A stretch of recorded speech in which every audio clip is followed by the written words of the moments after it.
Council President, we are now live with the broadcast.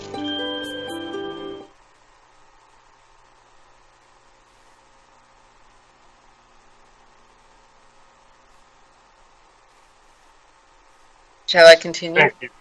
I understand we had some technical difficulties. Dr. Bowen, if it's okay with you, can you start your testimony from the beginning? Happy to do so. Good afternoon, President Clark and members of City Council. I am Dr. Jill Bowen, Commissioner of the Department of Behavioral Health and Intellectual Disability Services, DBH-IDS. Joining me today are Deputy Commissioners Dr. Tiara Pritchett and Dr. Jean Wright. I am pleased to provide testimony on the Department of Behavioral Health and Intellectual Disabilities Fiscal Year 2023 operating budget. The Department of Behavioral Health and Intellectual Disability Services oversees a network of providers who are responsible for serving children, youth, adults, and families in Philadelphia with behavioral health challenges and/or intellectual disabilities, and acts as a safety net for the people of Philadelphia. Philadelphia has been tremendously impacted by multiple traumas. In 2021, gun violence was up by more than 20%. We've seen the percentage of suicide-related incidents presenting at area emergency departments increase by 29%. Our Philadelphia Crisis Line has seen a 21% increase in calls in 2021. Through an approach we refer to as TEC, TEC, Trauma, Equity, and Community, DBH-IDS focuses our strategic vision on addressing trauma, achieving equity, and engaging community. We do this by prioritizing initiatives that move us forward on these domains. In developing our Behavioral Health Crisis 2.0 System Transformation Initiative, DBH-IDS undertook a study of national models for best practices in behavioral health crisis care. Site visits and meetings included Worcester, Massachusetts, Denver, Colorado, Eugene, Oregon, LA County, Tucson, Arizona, and Behavioral Health Link, Beacon Health in Georgia. In 2020, a Crisis 2.0 framework was finalized with a plan to expand the crisis continuum services here in Philadelphia. Early in 2020, the COVID-19 pandemic began to change our lives, and later that year was the shooting death of Walter Wallace. This catalyzed the behavioral health crisis system transformation. With great urgency, the model was further focused on the Philadelphia model crisis continuum. The goal was to create a Philadelphia model that would align with the priorities of TEC, reducing systemic trauma, creating greater equity, and more fully engaging the community. In 2021, both the Philadelphia Crisis Line and the Community Mobile Crisis Response Teams, CMCRT, expanded their capacity. A care traffic control technology platform was identified and its build is underway. This regionalized expansion model was designed to decrease response times, increase community connection, and reduce coercive interventions. The mobile crisis expansion and development of the Philadelphia model is part of a wider behavioral health crisis 2.0. It includes the 911 Behavioral Health Embedded and Crisis Intervention Response Teams co-response model, but also goes further with support money approved by the State Office of Mental Health for the development of a 5th CRC, a Behavioral Health Urgent Care Center, and the development of mobile community intensive stabilization teams, CIST. Of the 4 CMCRT providers, the mobile crisis team, who will ultimately operate between 15 to 20 teams across the regions and across day, evening, bridge, overnight, and weekend shifts, 3 providers are currently operational on the ground. By the end of 2022, we anticipate full implementation of CMCRT as well as the 5th Adult CRC standing up, an Adult Urgent Care Center, as well as mobile CIST teams on the ground. Those teams are designed for a 6-week post-crisis intervention to prevent crisis reemergence. And we will have completed the multi-stakeholder intensive learning collaborative. This is a true behavioral health crisis transformation. This past year, in addition to integrating 37 prolonged trauma initiatives into a continuum across individual, community, web-based resources and trainings, and hospital-based programs, our efforts include the scaling up of effective strategies in order to blanket the city with trauma supports. This focused effort is intended to address not only the needs that are so evident today, but to prepare for tomorrow. The DBHIDS Prolonged Trauma Strategic Vision is to scale up what works, what has been effective and most requested, to close gaps in knowledge and make a robust continuum of services more accessible to all Philadelphians. For some, the impact of prolonged trauma can take years to fully manifest and to resolve. We have seen that in other disasters and their aftermath, and we can expect to see that here. It is about behavioral health for those who struggle with behavioral health challenges, but it is also about behavioral wellness for all. The highlights of the children's focused initiatives include school system-wide services, including intensive behavioral health services, IBHS, and prevention programs. DBHIDS received a state grant to expand prevention services with a focus on those schools most impacted by violence and those most impacted by the substance use crisis, beginning in the 2022-2023 school year. Community-based interventions highlights includes the Network of Neighbors, a trauma response network composed of community members trained to support and lead responses to stress, trauma, loss, and violence within their own communities. Often highlighted as one of the most sought after and highly regarded community support programs, the Network of Neighbors responds to invitations by communities in response to trauma. Since we know that communities have the power to heal, we have sought and we are pleased to report that we have received additional state funding to expand the Network of Neighbors, to add additional response planners and community trauma responders to be organized in regional teams for significantly increased capacity. The Community Wellness Engagement Unit is another highly sought-after initiative for scale-up across the city. It is designed to provide greater access to behavioral health and intellectual disability supports, guidance, and linkages to resources on a community level. And community-based intervention highlights also include Engaging Males of Color, or EMOC, a targeted initiative designed to address the impact of health, economic, and educational disparities experienced by males of color. This past year, EMOC focused on subject areas including males of color impacted by social justice issues, and included as well two highly impactful films that were released, including personal narratives on the anniversary of the murder of George Floyd, and an International Overdose Awareness Day release of a documentary reflecting on the overdose crisis in the Black community. As with the Network of Neighbors, the Engaging Males of Color model is also being expanded as an additional example of an effective and highly sought-after innovative program identified for this scale-up as we continue to address the prolonged trauma of our community.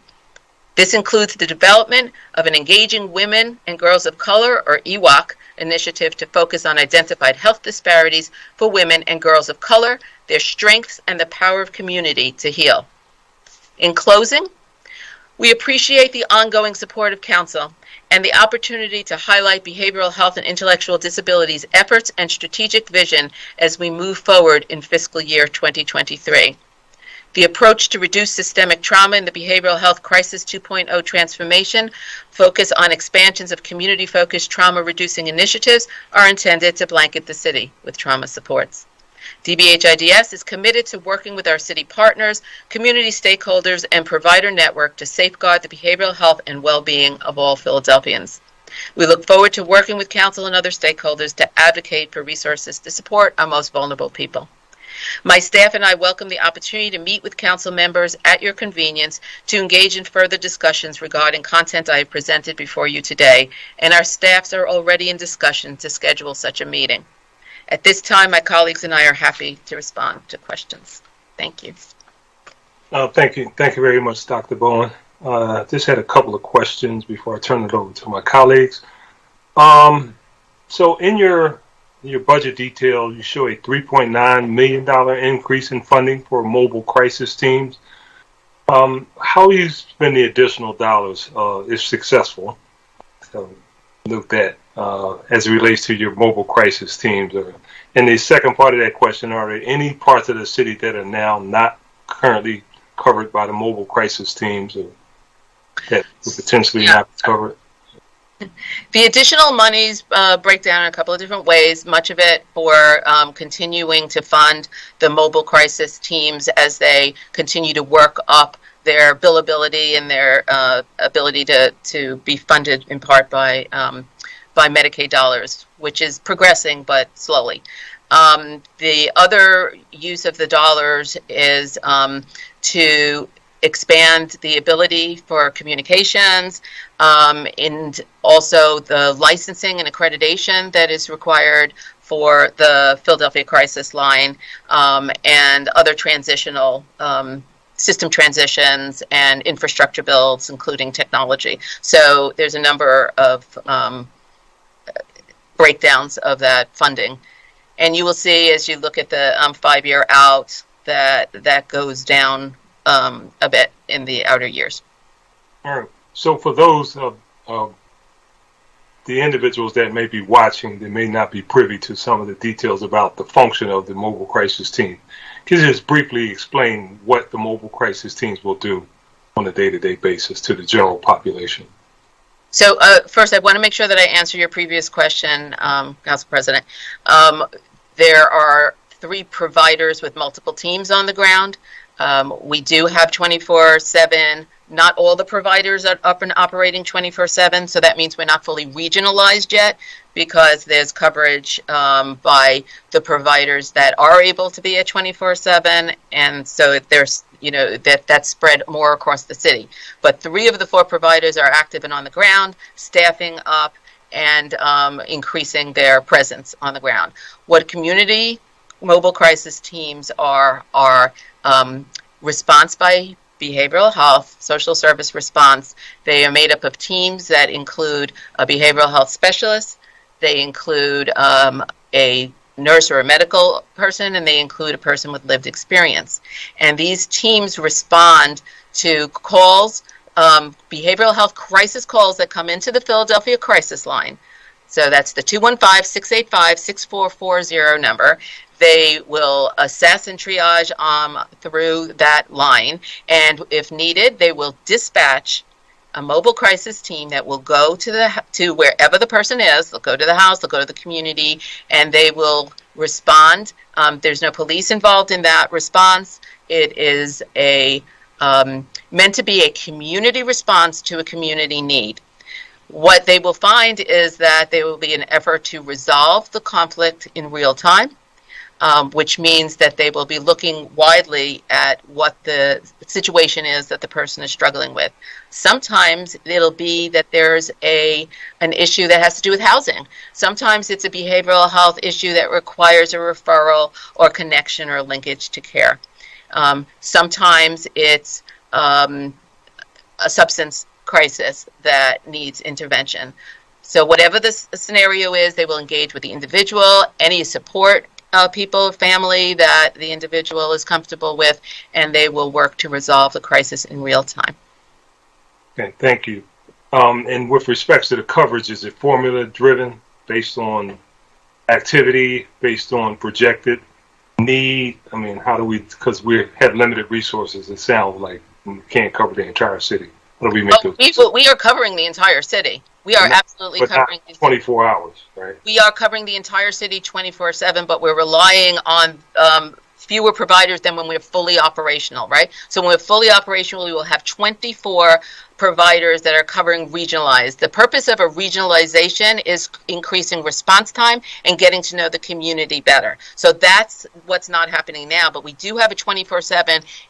Whenever you call, there will be a response. What we're trying to do is get down from a median of 1 hour response, a mean of 2 hour response, to a 30-minute response. So this is a quality improvement, regionalized, focused, and very community attentive. And so that's the difference. But absolutely, we are available now 24/7. Okay, that's good. All right, we want to enhance that, if at all possible. Also, in your budget detail, I guess on page 6, one of your program objectives is to address trauma associated with the rising gun violence and homicide numbers across the city. People have now recognized that a significant amount of these issues are mental health related. There are some serious challenges in a lot of individuals that are out here committing crimes. One of the things that we've learned that we have to be a little more creative in terms of how we address younger people, in terms of your people on your staff, they got to be more creative and non-traditional. As an example, drill rap. Now, I'm not going to suggest that I knew what drill rap meant all along. I don't even know if you know what drill rap is.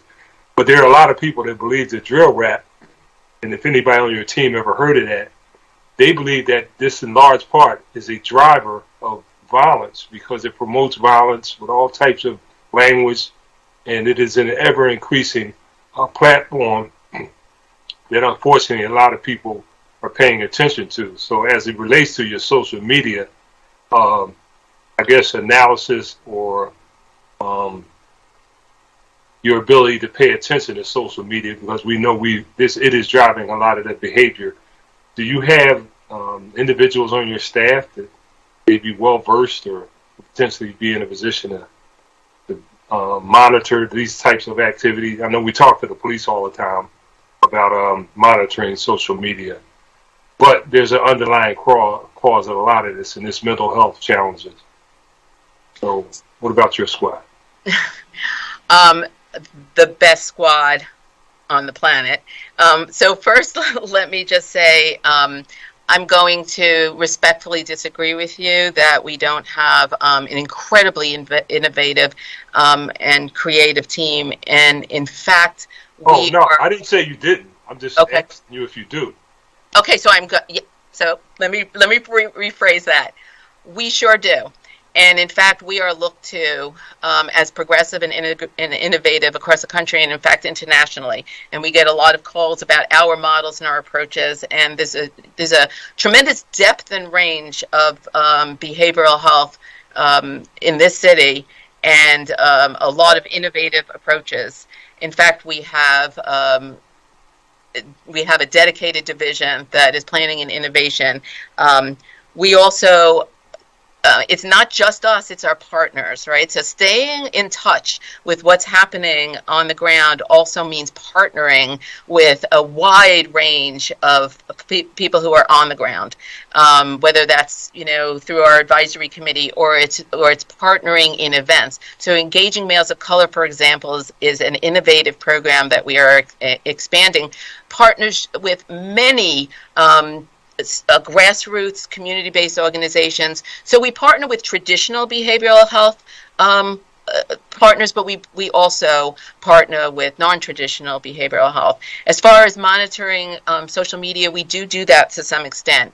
But I also just want to say, and I say this as often as I can, so I'm going to use this opportunity to say this, but most people with behavioral health challenges do not commit violence. They are not violent. They are not criminals. They are much more likely to be preyed upon and are vulnerable to violence. So when we look at gun violence, we really look a lot at trauma. We're looking at trauma, which is why in my opening speech I talked about looking at trauma today and tomorrow, and looking at the ways in which trauma, it's bidirectional, right? Trauma is impacting the way in which people's behaviors get manifested, but it's also the result of what people are experiencing. So you have trauma at both ends. And so, yes, programs that are at the front end of people's lives, like in schools, and even we have early interventions, programs in 0 to 5. But also we need to recognize that we're all experiencing trauma. So that's why I was differentiating behavioral health. So folks who are struggling with behavioral health challenges need to be connected up through the system to get the support and the help that they need. And everybody else also needs behavioral wellness. Okay. President, point of information. This is Councilmember Thomas. Yeah, Chair recognizes Councilman Thomas for point of information. I'm sorry. Council President asked specifically about drill music. And what I know about drill music, specifically here in the city of Philadelphia, is that the young people make music about things that really happen. And they put images of people and they talk about it in their lyrics. And so I think when the council president is asking, are we monitoring social media? I think that part of it, and I don't want to speak for him, I think part of it is some type of surveillance to be able to respond when something happened. but I also recognize that when I'm a little cousin or a friend and someone makes a song about somebody who I know that actually did get killed the way they're talking about it in the song, the level of trauma and the ripple effect is one that's really hard for us to assess. So I understand that you guys have innovative things going on and things of that capacity, but I'm not quite sure that the question was answered as it relates to what the council president asked about drill music specifically and the impact that music is having on teenagers from the trauma perspective as well as the crime being committed. So I personally appreciate the innovation and the work that you're doing, but I personally also don't think that you answered the council president's question around drill music, the monitoring of drill music, and the impact from your perspective that it's having on the crime that we're seeing specifically with teenagers in the city of Philadelphia. Sorry about that. Thank you, Council President. Thank you, Councilman. So the younger the person, the sharper the question. Yeah, the drill music, which I understand as like fighting songs or rap songs. So we don't monitor social media for that, but I do believe the Office of Violence Prevention does monitor it for that. However, we use approaches that connect with folks who might be engaging in that, such as first-person art and EMOC and mural art. So we have places where we interact with folks who may be drawn to that sort of approach. But I want to thank you for raising that, Council President, so that we will be more attentive to that if there is a way in which we can learn.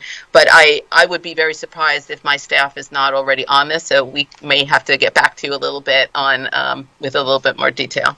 All right. I mean, and I understand the nature of people that are experiencing trauma, but sometimes we, like you just referenced, you think it's a person, now, excuse me for using the term, it's more of a traditional victim, a person that's docile, a person that's not aggressive. But the bottom line is there's trauma associated with the person that's a part of a group that may have committed violence or whatever. That person sees their friend shot, killed, whatever. They're suffering some level of trauma that causes them to say, oh, I'm going to retaliate because my best friend got killed. And was their best friend involved in some unsavory activity? I don't know, but they still experience certain things. So that's what I'm saying. Mm-hmm. This is all a part of the process. It's not the traditional type of trauma where a person that never did anything in life experience that everybody is. I think we agree 100%, which is why we're so much scaling up the trauma supports and why we talk about it as blanketing, because it's in every corner. I mean, I literally in my head see blanketing as everywhere because there is no corner where it's not impacted. I think you see it in different ways. You may be referencing it in the drill music, but it's also manifesting itself in depression. It's manifesting itself in suicidal ideation, disconnectedness from community. So it's multiple ways, including what you're referencing is that it's turning into anger or retaliation, et cetera. So I appreciate this conversation very much. Thank you. Thank you. Thank you for that. And thank you, Councilman Thomas. Chair recognizes Councilwoman Parker. She had asked me to tee her up. And Councilwoman Parker, thank you for standing in for me this morning. Appreciate it.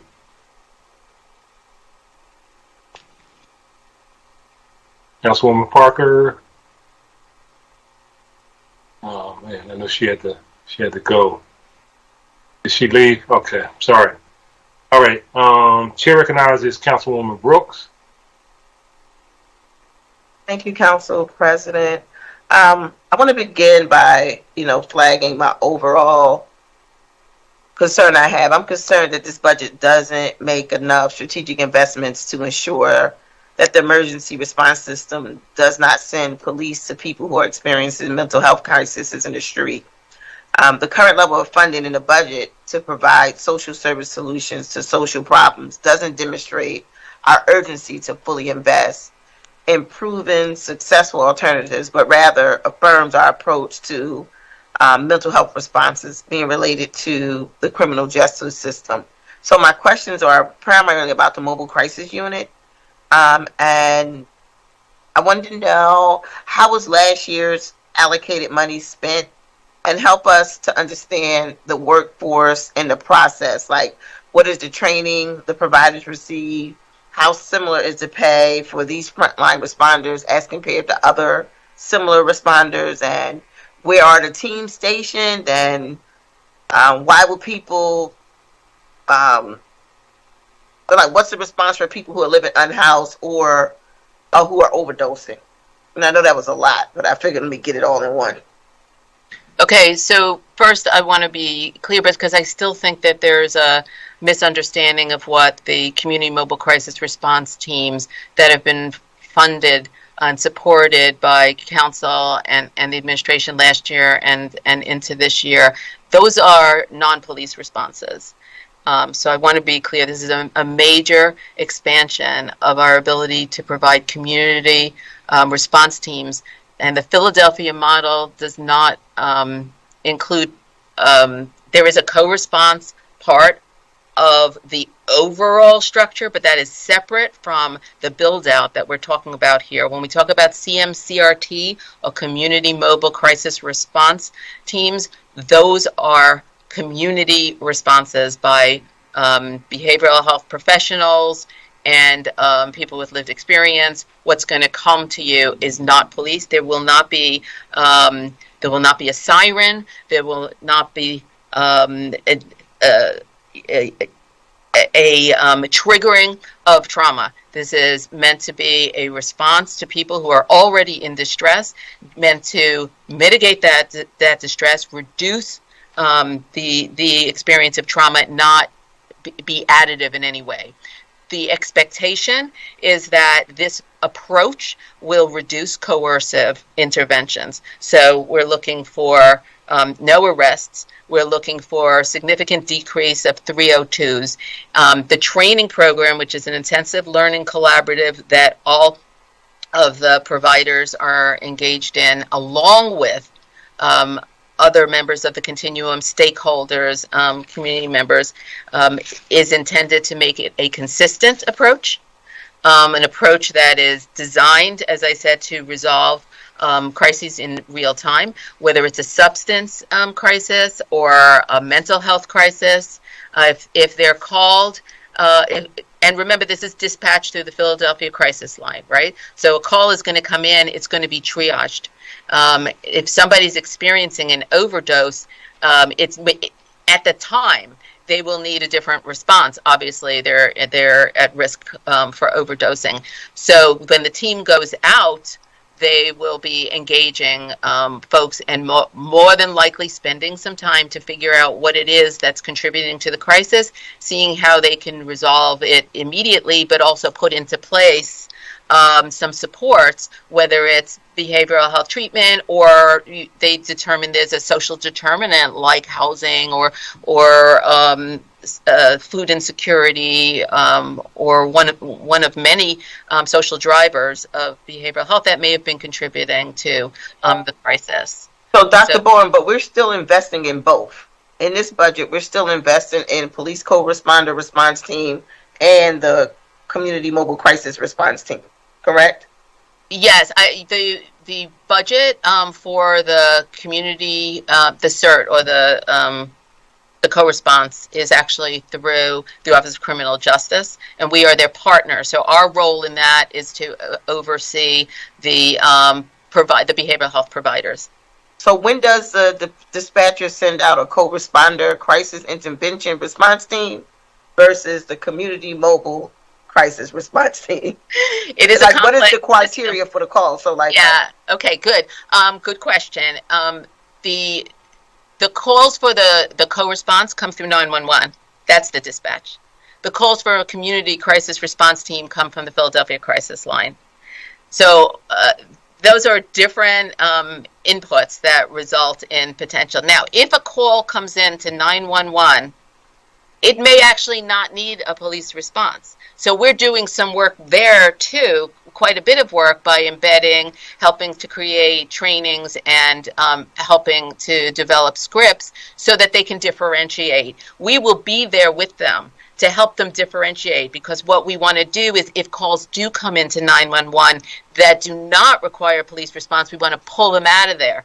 Already the number of calls that shift over from 911 to the Philadelphia Crisis Line has increased. So right now, is it the case that police never respond to mental health calls? I just want to make sure that we're kind of clear on that. So your question really was, how do you differentiate? And that's a lot of the work that they've done there. Okay, so the police may respond, and it's usually a CIT trained police, someone who's trained in crisis intervention training. If there is if there's a behavioral health component to it, and there is a weapon or a threat or some level of violence, then it would be a co-response team that would go out.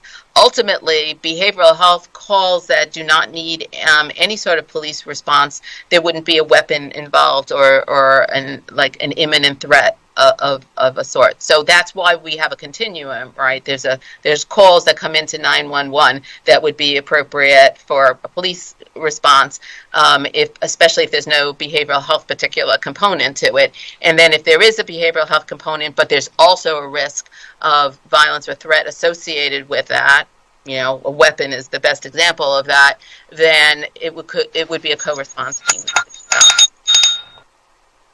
I hope that just to be clear, just to be clear, sometimes the police are still responding to mental health calls.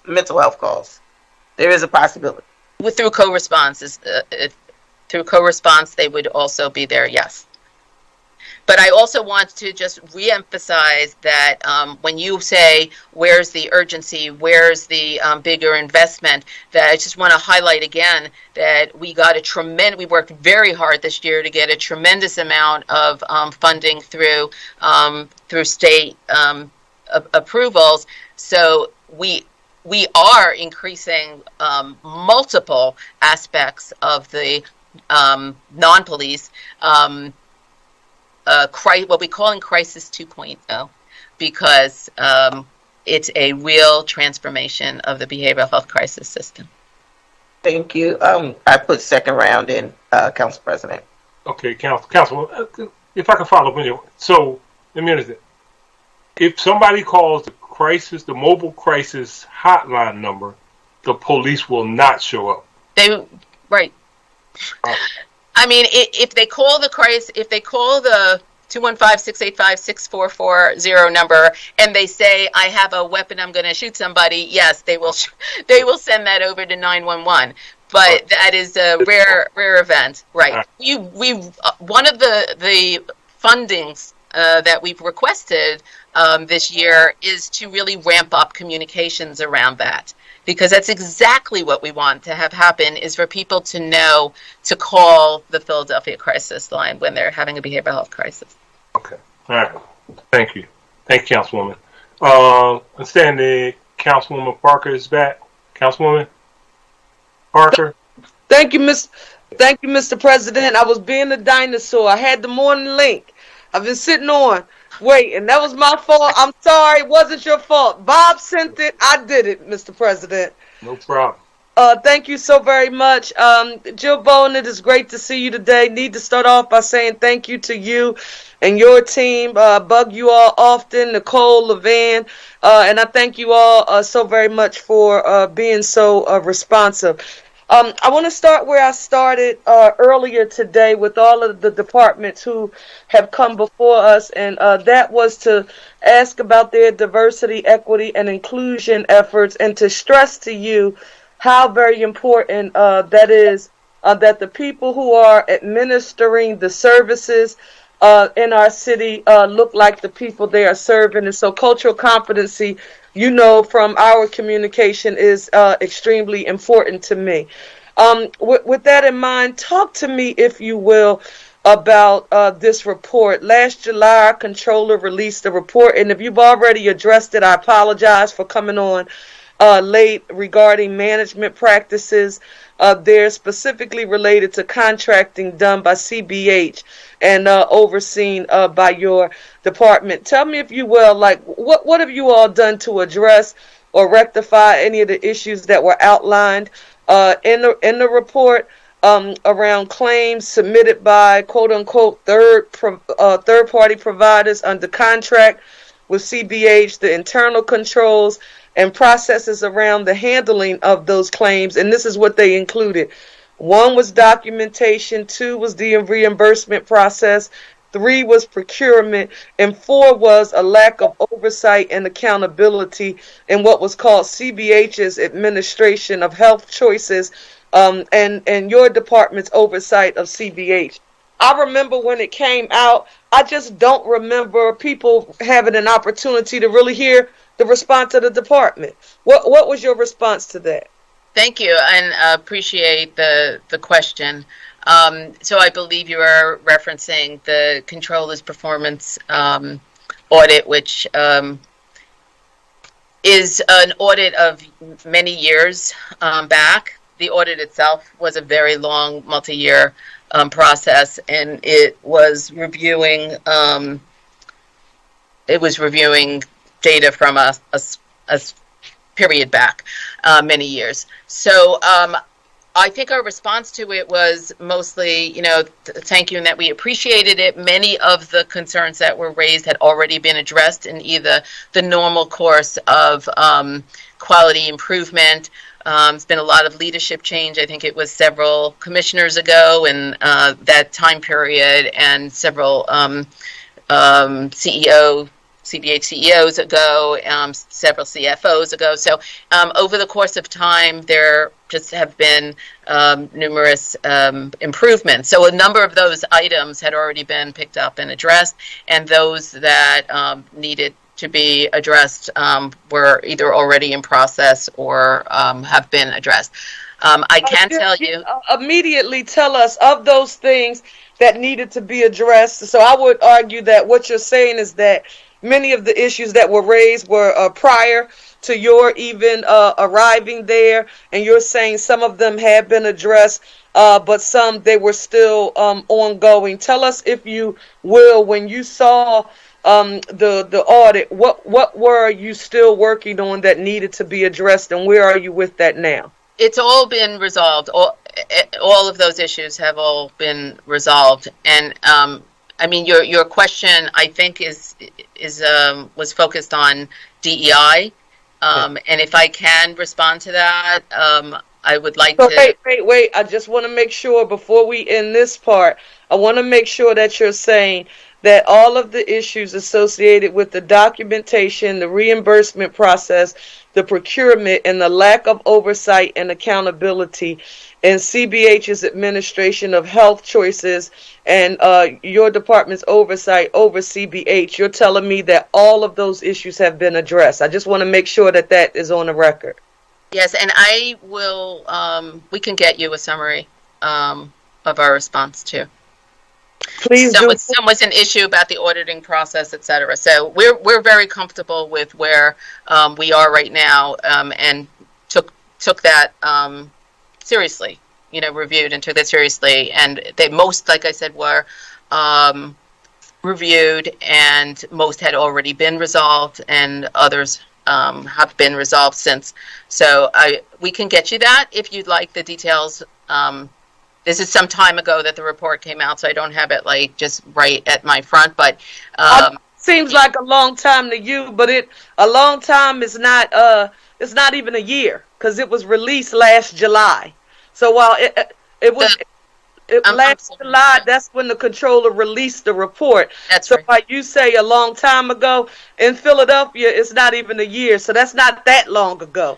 So Okay. if you will forward the summary that you have to the president to be distributed, we can see details associated with your response, because you haven't provided any today about what those issues were. But just to let us know, as this legislative body, while we are moving through this budgetary process, that you have formally responded to all of those issues that were included in that report would be helpful. And when you do begin to talk about diversity, equity, and inclusion there, Also forward to us, because you won't be able to give it to us today, the firms that have the opportunity to do business with your department. Would you please provide us with the overview, particularly as it relates to the total amount of contracts that are awarded via your department, and how many of those are MBE and WBE firms, and the dollar amount that is being provided to those minority and women-based firms? That would be extremely helpful. Okay, and just let me respond to one or two of these, if I may. So we did a full response, and we will make sure that you get that. It was a review period, 2017, 2018. The reason I said it was long is not because of when it was,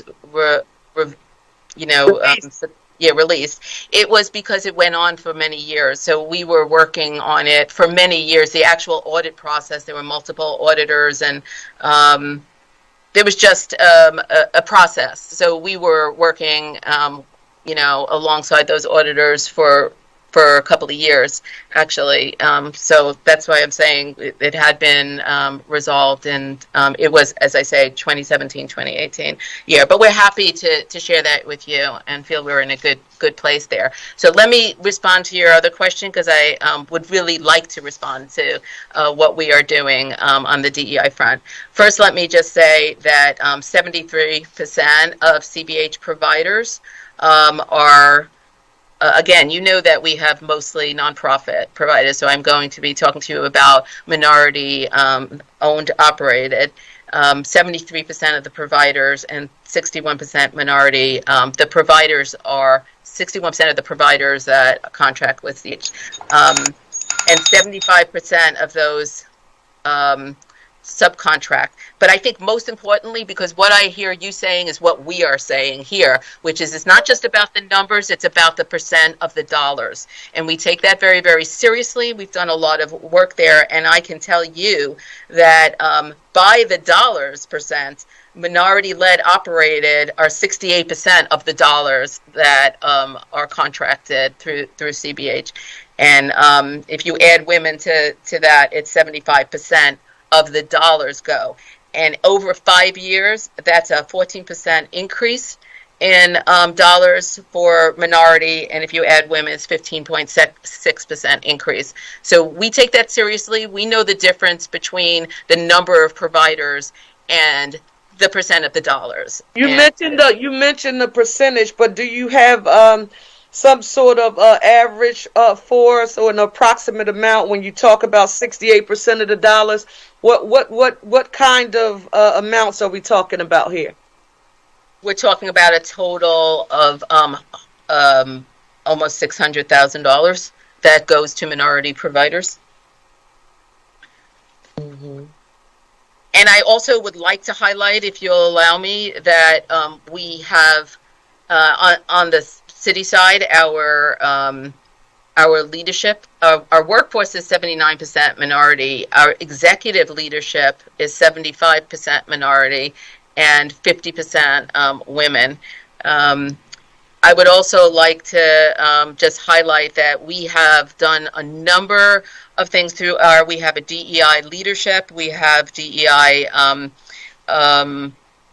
initiatives, and we have eliminated the financial barrier by covering the MWDSBE non-refundable application and annual renewal fees for qualified county contractors and subcontractors. So what we're talking about there is looking, since we're mostly nonprofit, when we look at our for-profits and who is getting certified versus who is actually minority owned, there is a difference between how many are minority owned and how many are actually certified as MWDSBE. We did a deep dive into that to find out why they don't get, and some of them are entitlements, some of them are small providers. And so one of the barriers they said was that application fee, even, the application and the renewal. So we wanted to remove that barrier and to encourage people to actually get the certification if they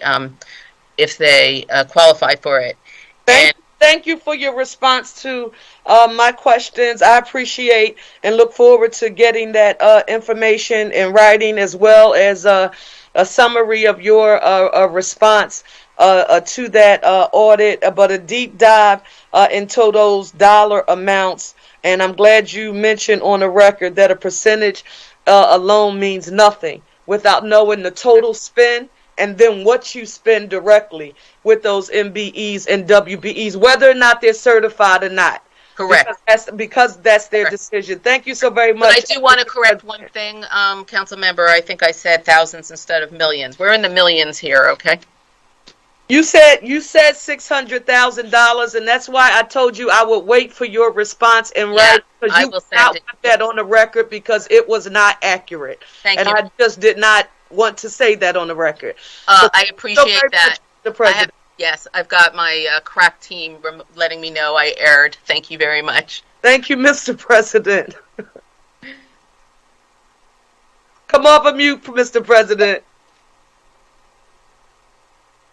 Thank you, Councilwoman, and I'm sure Dr. Bowen really appreciates you not referencing that on the record. But thank you for that correction. It's a much more significant number. Chair recognizes Councilman Don. Hey, thank you, Council President, and good afternoon, Dr. Bowen, and thank you to you and everyone who works with you in your department for the work you do. We appreciate it.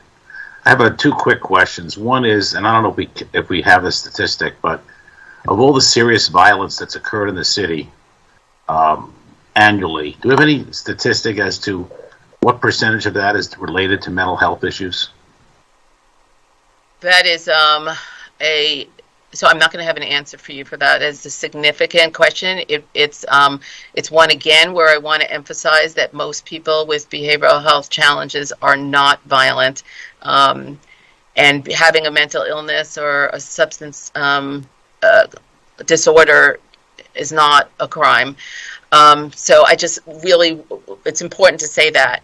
As to Council President Clark's comments earlier in this hearing, everybody is impacted by trauma and struggling with it, and so we're seeing that response to trauma across the board in manifesting itself in many different ways, which is why we're so intensely and urgently committed to this scale up of trauma supports for those who have behavioral health like diagnoses and need trauma-focused efforts. And we have excellent trauma treatment. Trauma-focused CBT, for example, is the hallmark. We have over 100 providers who've been trained in that in the city. We have PACs for the children. But what we're talking about also, and what I think you're alluding to, is the impact on just everybody. And also, like, I'd like to know if we can find out what that statistic is, and then the question really is, how do we help those people and prevent that from occurring in the future? That's really the answer. Yeah, I think that's exactly why we are very selective and very intensively scaling up our initiatives, and we did receive funding to help us do that from the state, and are really looking forward to what it will look like to get, let's say, Network of Neighbors to be 4 times the size that it is and regionalized. This is the most sought after trauma support for communities, and it builds the resilience because you're bringing the skills to the community. Once you've brought the skills to the community, it's theirs to keep, and so it's a sustainment model. Okay, thank you. And my next question is around what we've been talking about today, which is Kensington and the humanitarian crisis that's occurring in Kensington. And so I guess from your perspective, some of my questions are specifically relating to Kensington. And, you know, I'm hearing from my colleagues, Councilmember Sanchez and Squilla, that this addiction epidemic is shifting from heroin to fentanyl to a more serious drug. And I guess my question is, what service models and or approaches to treatment are having the biggest impact? I heard Councilmember Sanchez talk about it, that this summer, you know, we're worried about this new drug coming on the market there, and what can we do to help that situation? Are you referencing xylazine? Yes. Okay. Yes. So xylazine is, like also known as tranq, is a very serious. Does not respond to overdose reversal, like naloxone or Narcan. It's not actually an opioid like that. It tends to be mixed in with a lot of other drugs, which is it's a problem with fentanyl as well, which is really across the board in the supply. One of the issues, so there's two things I want to say about that. One is that we are very intentionally educating people about this, because you can't reverse, and because it can have some of those same sort of respiratory depression and death, and so people need to know that there's not necessarily a reversal if that's out on the street, and to get them to the hospital. These very serious lesions that are associated with xylazine, and the wounds that are showing up are significant and highly impactful. And so we have been adding wound care to the outreach efforts, and standing up, and we'll be standing up more of a wound care team. So those are just two of the approaches to trying to address that. Are you saying, as I understand, that the xylazine, really there's no cure, and that there's no reversal of it? It's not an opioid, so you can't do like with fentanyl and with opioids, the naloxone that can be reversed. But this is a different type of drug, and it would need treatment, not like an on the street nasal spray, which is so effective for reversing opioid overdose. Is it possible, if this drug was available in the city, and specifically in Kensington, this could kill a lot of people who are on that street right now?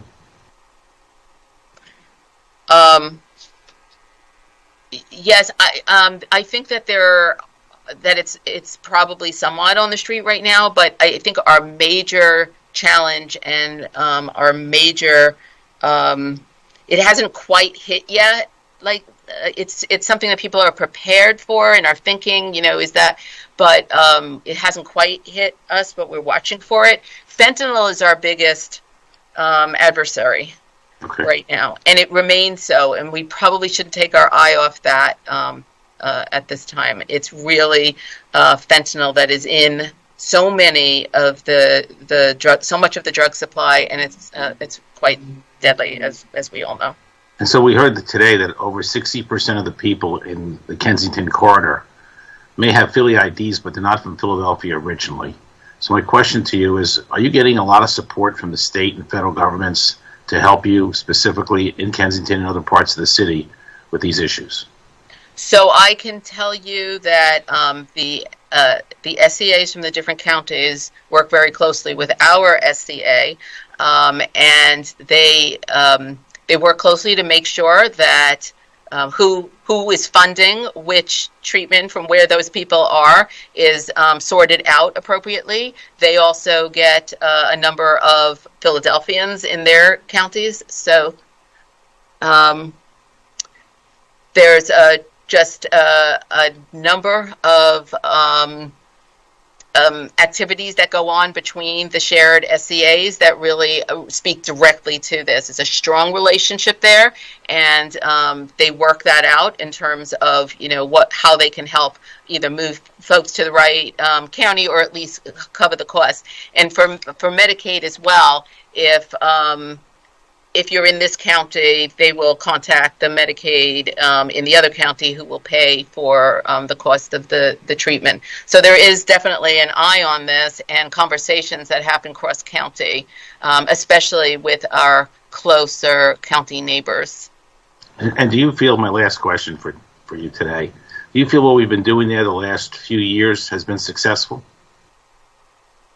In some respects, I would say there has been success, and it's those successes that we look to continue to expand.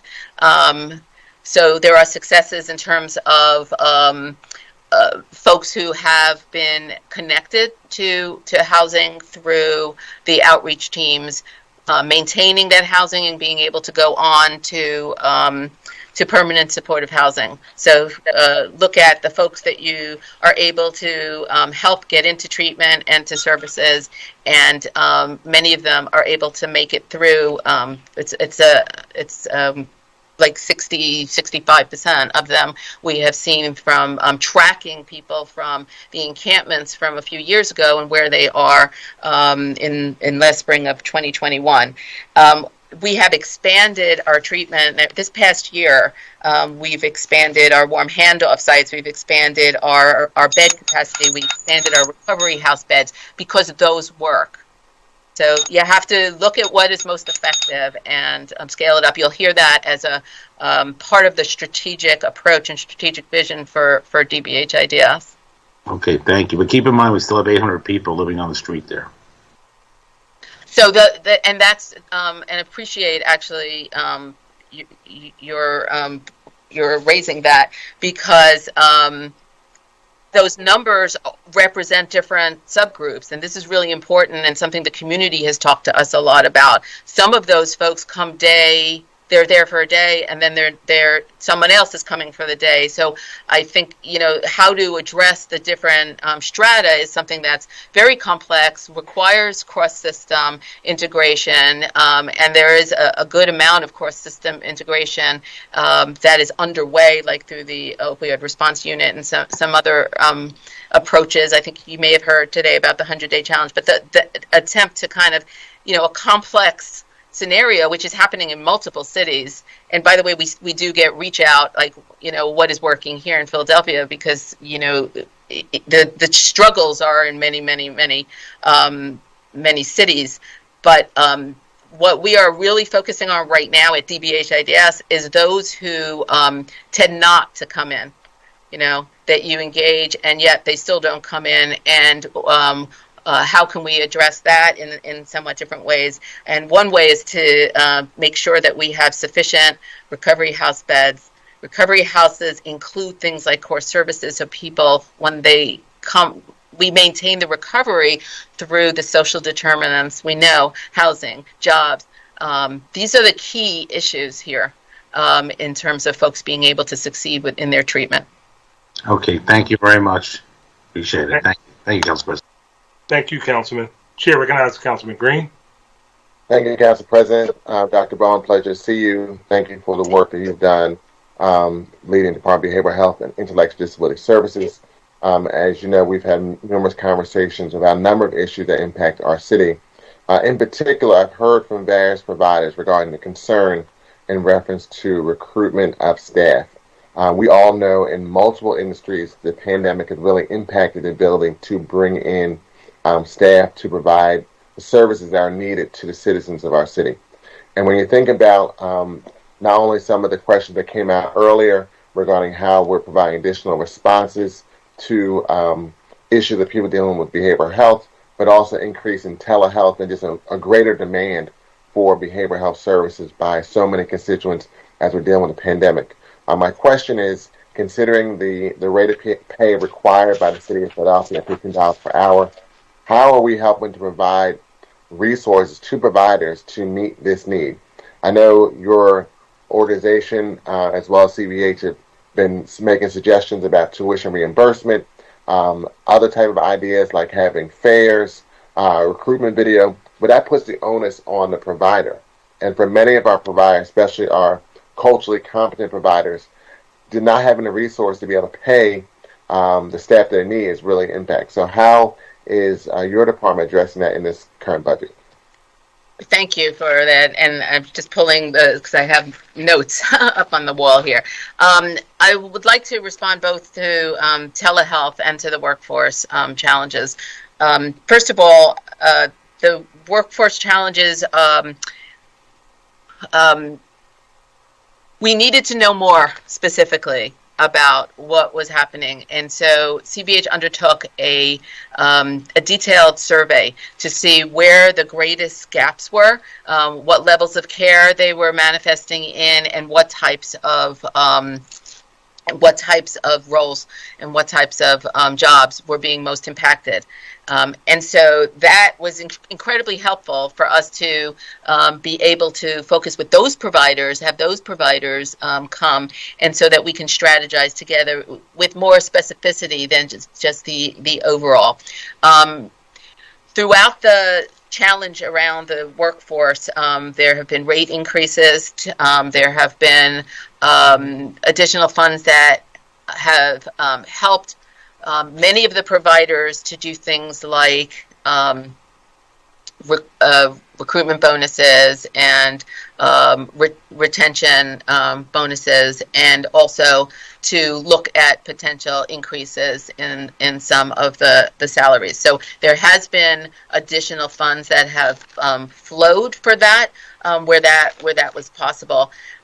There's still challenges within the system. It's a little bit better than it had been in terms of folks starting to come back into the workforce. But it is really important to understand why they're leaving the workforce.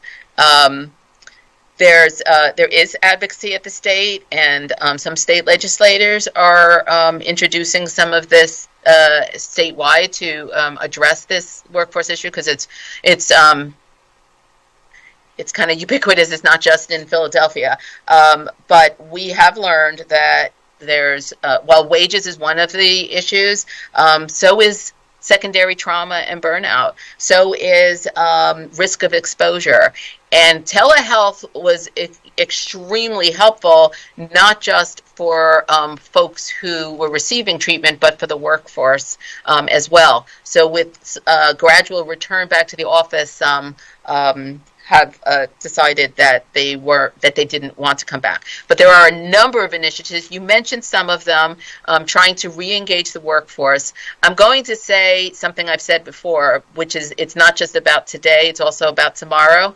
Because on the one hand, we can continue to be advocating for and looking for and shifting monies for increased salaries, but we also have to do workplace wellness, and we have to look for tomorrow in terms of our internships. We have a reimagined internship program, our connections to the different training programs that are out there across behavioral health professions, and even going earlier to encourage folks to consider public behavioral health as a career choice when they may not have thought about that for themselves. And Dr. Bowen, I appreciate your looking at the future of work and looking at some of the other issues related to the fact that people are leaving this industry beyond salaries. But I think something that that your organization can do specifically is in reference to the federal indirect cost.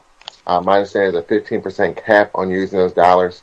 And if that was lifted, that would enable organizations to use more of those dollars to do some of those programs and to free up other resources to provide more money in salary. Is that something that your organization thought about in reference to lifting that cap? Not specifically the federal indirect costs and the cap, but we have looked at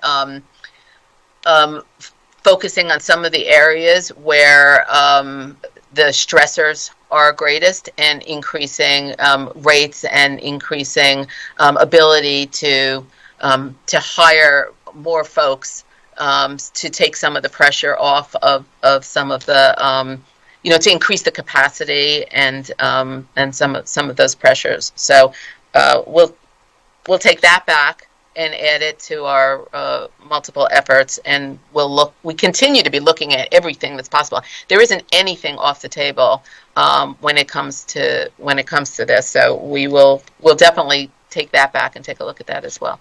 And I appreciate you looking at legislation in the Commonwealth of Pennsylvania.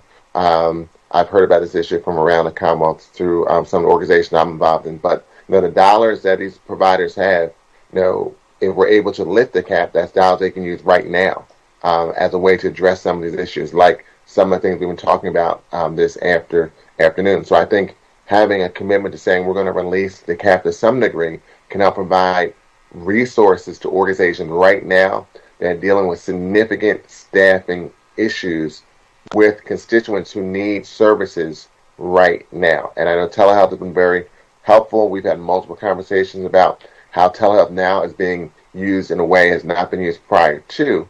However, that will give the ability for these organizations to better operate from a cash flow perspective if we lifted the cap. Thank you. Thank you, Councilmember Green. And so will your response to lifting the cap? We're going to be looking at what is possible and what is not possible. So we will definitely do that, and we'll get back to you. Okay. Thank you, Dr. Bowen, and thank you, Council President. Thank you, Councilman. Chair recognizes Councilman Jones.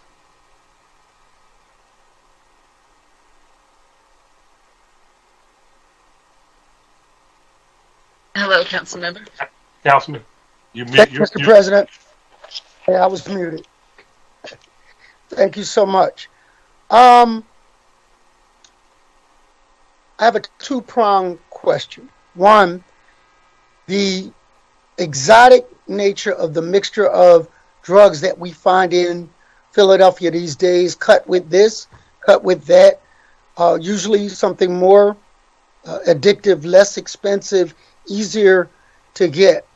Are we adapting to those kinds of drugs? I can point to nightmares I've had with constituents whose children have smoked K2 once, twice, and then were severely impacted mentally about that. And how deep a dive are we taking to address that kind of exotic combination that we find ourselves combating? Yeah, constantly trying to stay ahead of what is coming, just like with the xylazine, the nitazine, trying to prepare for an influx. I think we partner with the health department for certain. This is a huge problem that the drug market is continuously shifting and increasingly more dangerous. And people don't even know what they're necessarily getting. So it's often a surprise to folks afterwards to say that something was in the drugs that they took that was not their intention. They did not know that it was in there. It is quite scary. Educating everybody on the ground, including people who are out there on the street. They don't want to die either. We also participate in overdose death reviews. We learn quite a bit from looking at the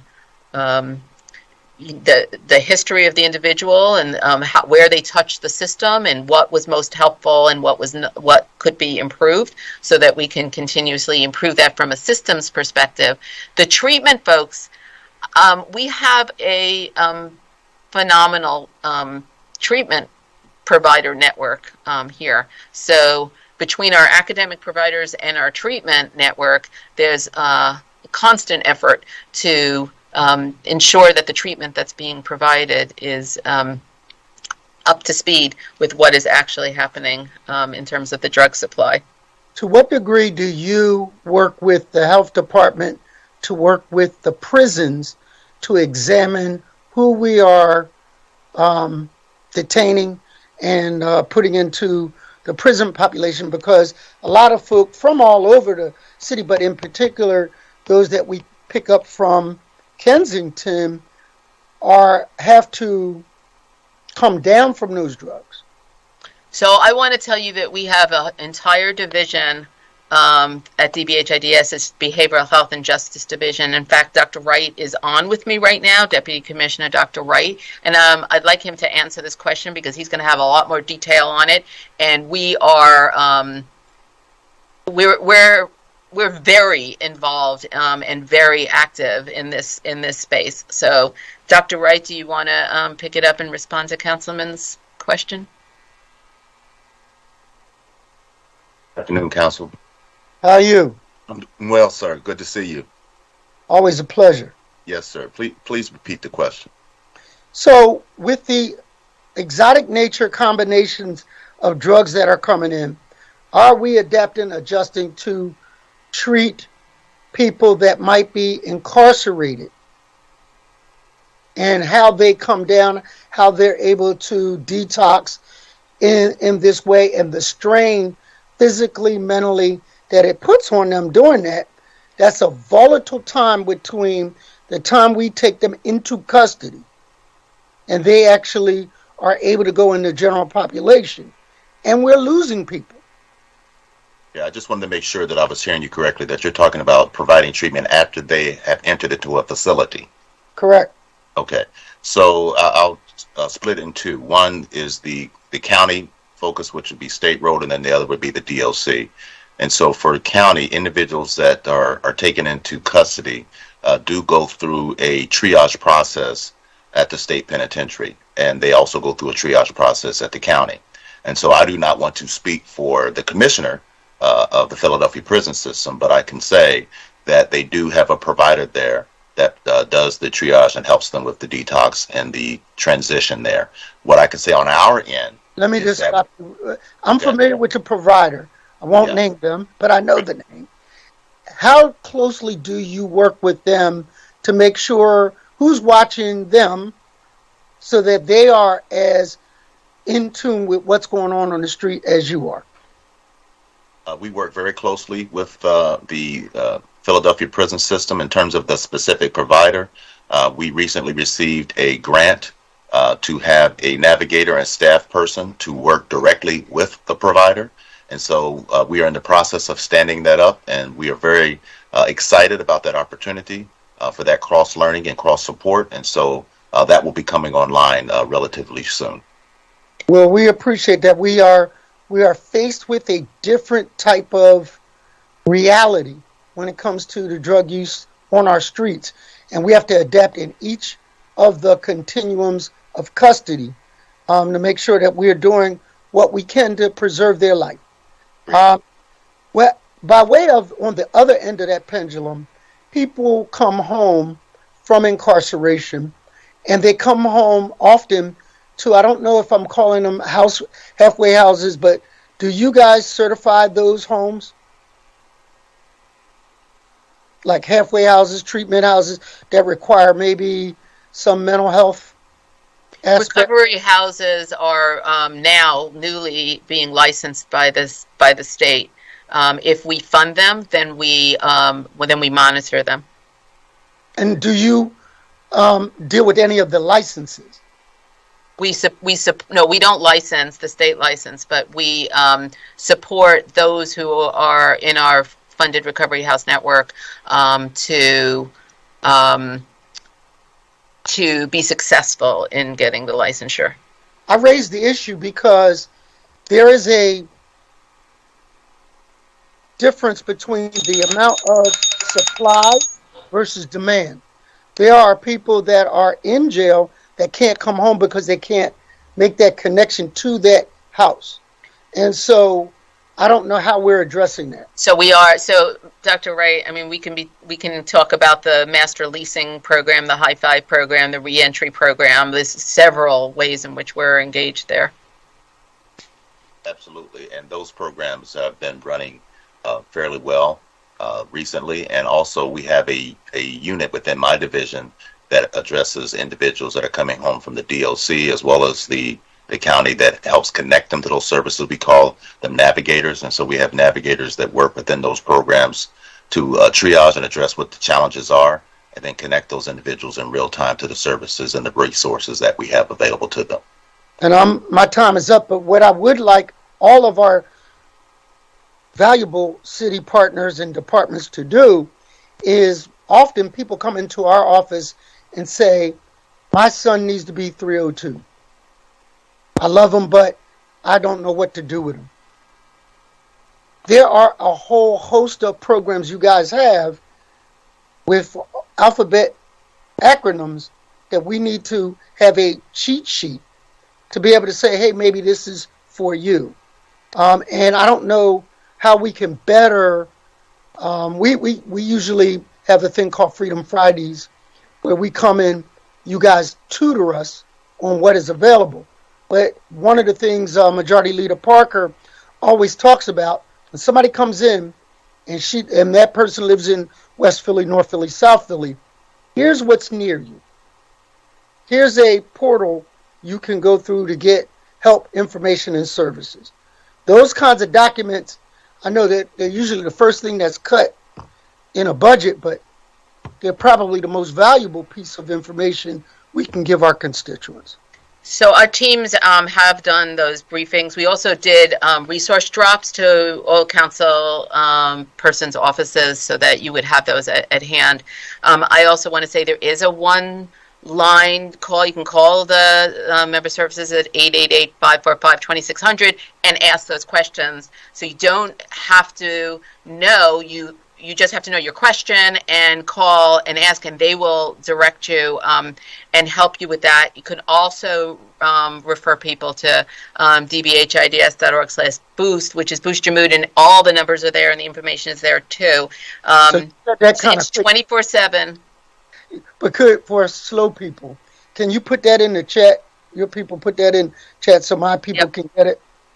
Yes, and like I said, we did just recently do an updated drop of all the resources to each of the council members. So you also have that there. Happy to do briefings. Dr. Wright and his team are the best.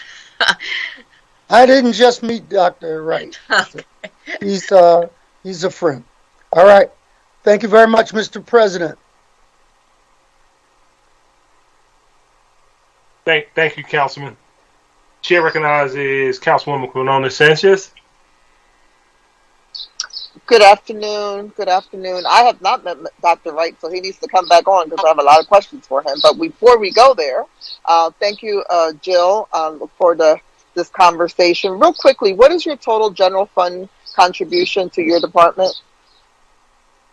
It's if we get to if you confirm what we got, it's approximately $27 million. And what's your Healthy Choice budget, your CVH Healthy Choice budget? Okay, so let's see if I can get you the exact amounts.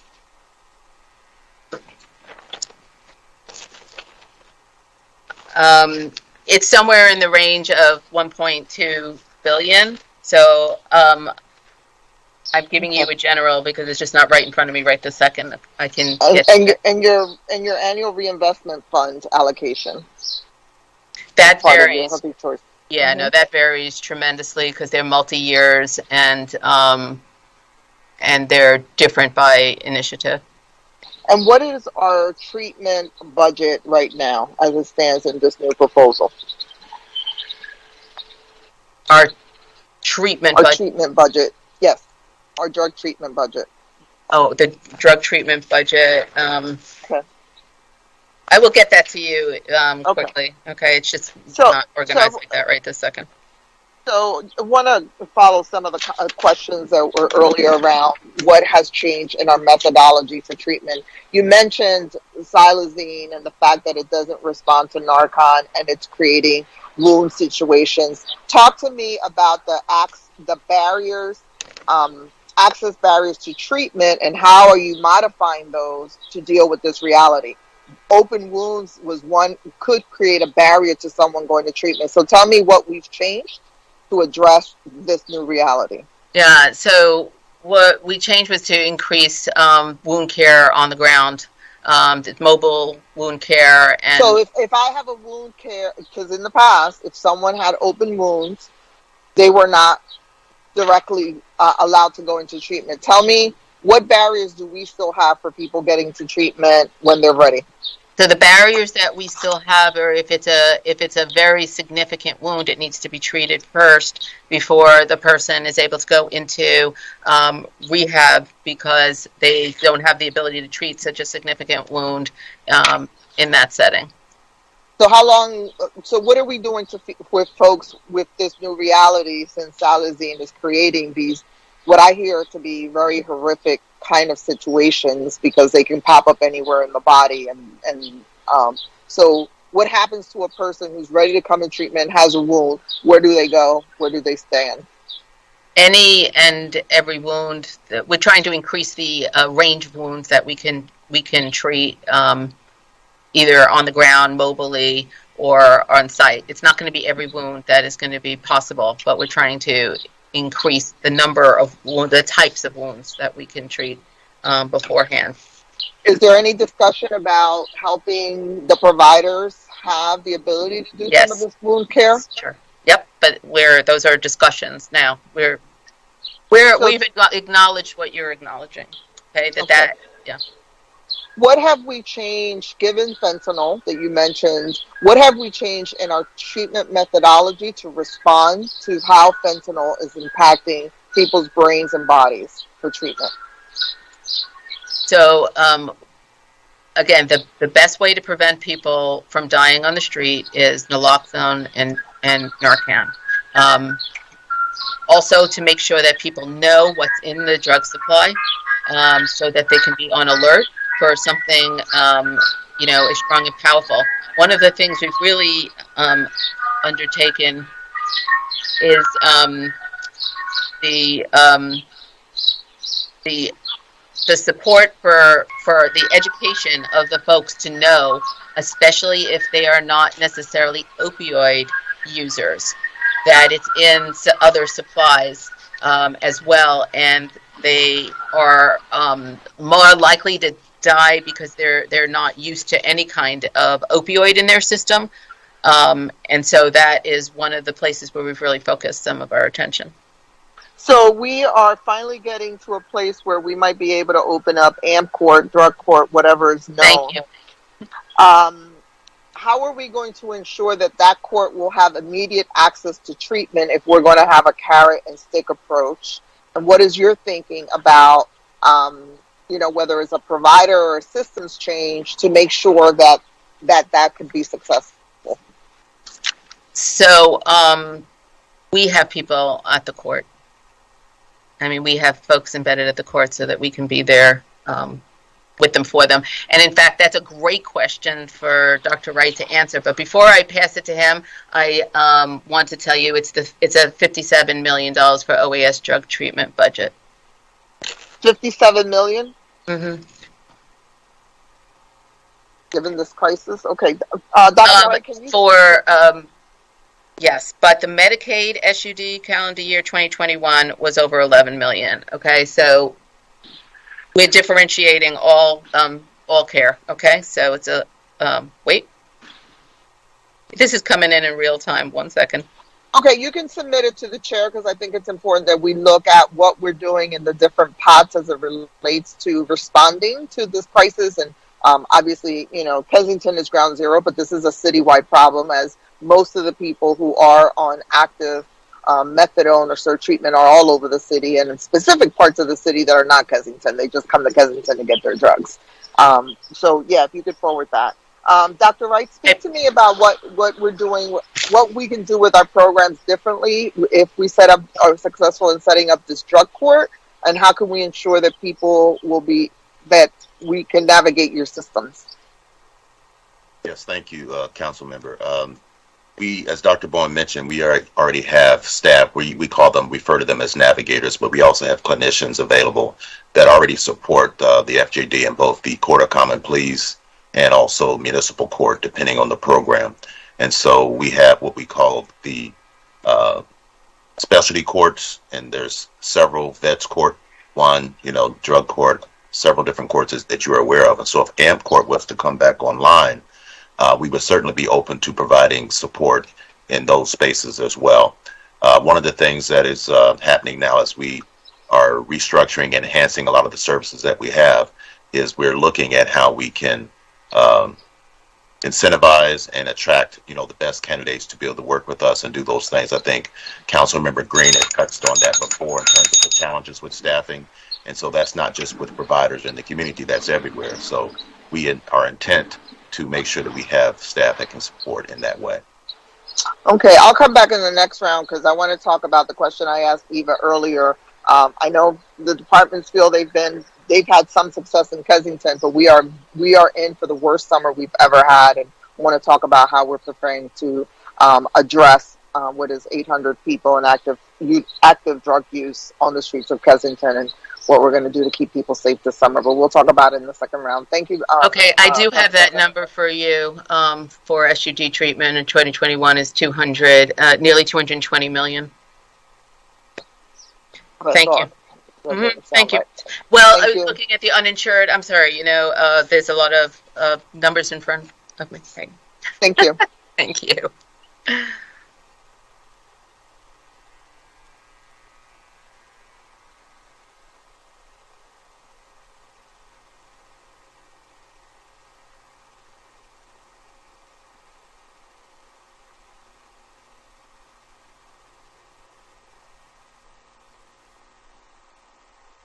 Council President, can I keep asking questions, or Council Member Gautier, are you next? I am. Am I just supposed to jump in? Yeah, why don't you do so? I'm sure he'll jump back on. Okay, great. Good afternoon, Dr. Bowen. Good afternoon. How are you, Council Member? I am well. I wanted to follow up on Council Member Brooks's line of questioning on the mobile crisis units. Can you talk to us about how we spent the money that we allocated last year for mobile crisis units, as well as how we'll spend this year's allocation? We were very active last year. We procured, we contracted, we hired. I mean, these are the providers doing the hiring. We trained. We got moved towards licensure. We got actually operating on the ground, and then expanded. Along the way, if you recall, there were 2 providers that were active and 2 for whom there was procurement. The ones who were already active or expanded throughout the course of the year. So the money was utilized to stand up, hire up, and put on the ground and operate. What will be happening in the coming year is the full realization, the completion of the Learning Collaborative, and a shifting to ongoing quality improvement. The full realization of 4 providers with multiple teams 24/7 in their regions. In addition, they already started this past year connecting with the communities, and will be increasing that work as well, because part of the idea is to get to know the community when they're not in crisis. So that when the Philadelphia model is really meant to be a community model. When someone comes, when you're in a crisis, it shouldn't be traumatic. It should be there's some familiarity with it. There's no what I call the woo woo woo. Like there's no. It's a helpful, supportive, engaging you and your family and supportive others. So we have made great strides this year. Consortium in particular has really expanded quite a bit in terms of their hours, and they're operating on the ground and really do an excellent job of that community connectedness. And we've gotten 2 new providers that are standing up. Thank you so much. And what percentage of last year's allocation would you say that we spent? Did we spend all of it? Pretty much. We still have some months left, but it's on target for spending. Thank you. Can you clarify for me, when someone calls 911, as people are apt to do for a broad range of reasons, are they, through calling 911, are they able to get a mobile crisis unit sent for a situation that is not classified as imminently dangerous, or do they have to call the city's crisis line?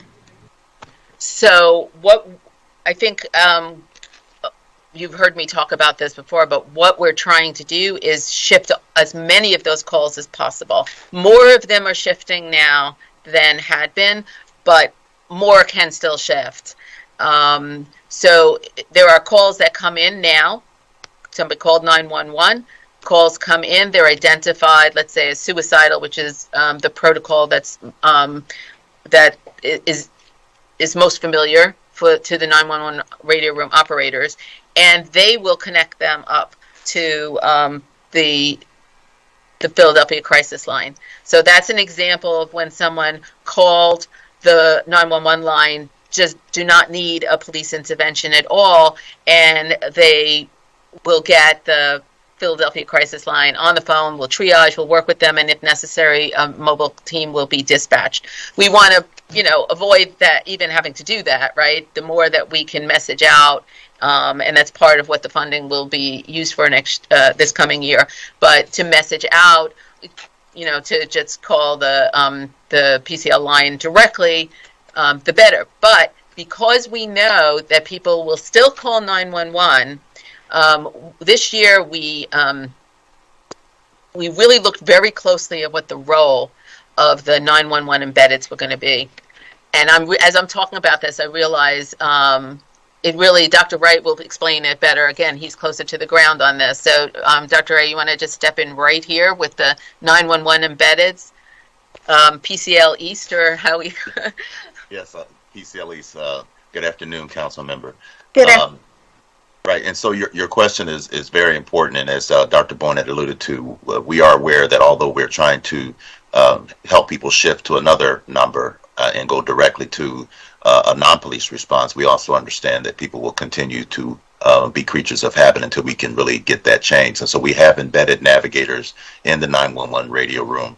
And as was talked about before, we work with the staff there. We've done training. I think we're upwards past 95% training the 911 call takers on the new script that we've agreed with our partnership with police and training them.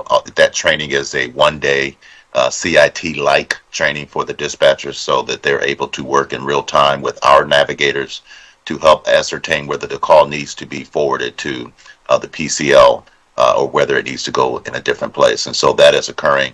As Dr. Bowen stated, we want to expand that so that not just suicide calls or suicidal ideation calls like that come in, that we can start transferring all behavioral health calls. And so we are working on enhancing that.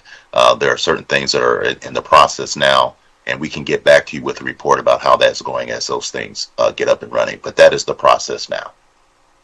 Thank you. Do you have any information about the outcomes of both the co-responder teams and the mobile crisis response teams? You want to take the So we mobile do. crisis? Yeah, and I'll well- take the CERT. Well, the CERT has some specific data in terms of the 507 and no CERT arrests and a very small number of 302s. So there is some success there. I don't know, Dr. Wright, if you had more you would say on that. No, that's exactly what I was going to say. Is we had the 507 encounters, and the average, the less than the 14% arrests. Also, average of time. We also try to collect some success stories, council member, to kind of put it's not the same as data, but it's those feel-good stories when people the law enforcement and the providers, their partners, say, hey, we had some incidents this month or this week and those things went well.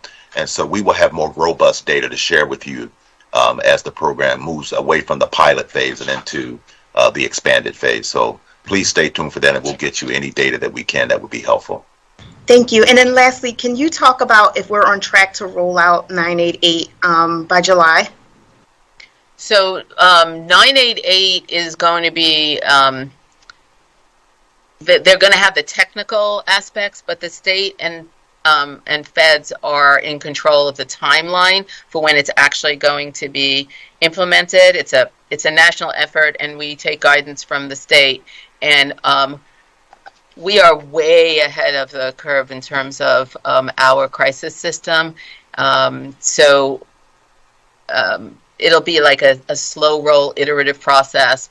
We are going to talk to folks in a very hyper local way. We already have folks out we have people out in the community talking and doing listening sessions, community by community, neighborhood by neighborhood. So our approach is going to be to talk to people neighborhood by neighborhood until the state and the feds are ready for sort of that that wider campaign and messaging and full implementation of the model. Thank you. Thank you, Council President. Thank you, Councilwoman. Chair recognizes Councilwoman Brooks. Thank you, Council President. I kind of want to add on to Councilmember Gautier's question, just as a follow-up. I was wondering how are these programs being evaluated, and if they are being evaluated, who is doing the evaluation?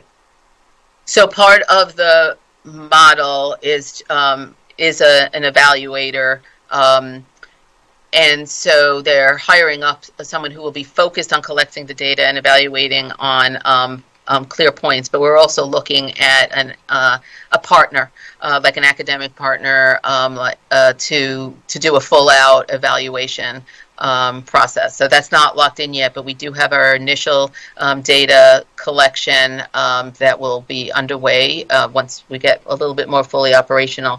We're looking at the number of 302s, the number of arrests, and the satisfaction and response times. So our response time goal is 30 minutes, which is probably the shortest goal that's out there in the field is a 30-minute goal, and we are aiming for that. Again, tracking the 302s and any kind of coercive intervention, because the intention of the model is for those to drop precipitously, and the satisfaction. So those are our initial outcome measures, and then we are looking to do a more fuller, wider evaluation down the road a bit. Is it internally? The evaluation will be done internally, or are you using an outside stakeholder? Right now, it's internal, but we are looking at options for an external evaluation of the model. So when can we expect to see those outcomes? Do you have any plans when we can see some of the evaluations? I'll get back to you on when we think we'll have enough data collected. It's still kind of early for them out on the ground with that to be seeing some changes.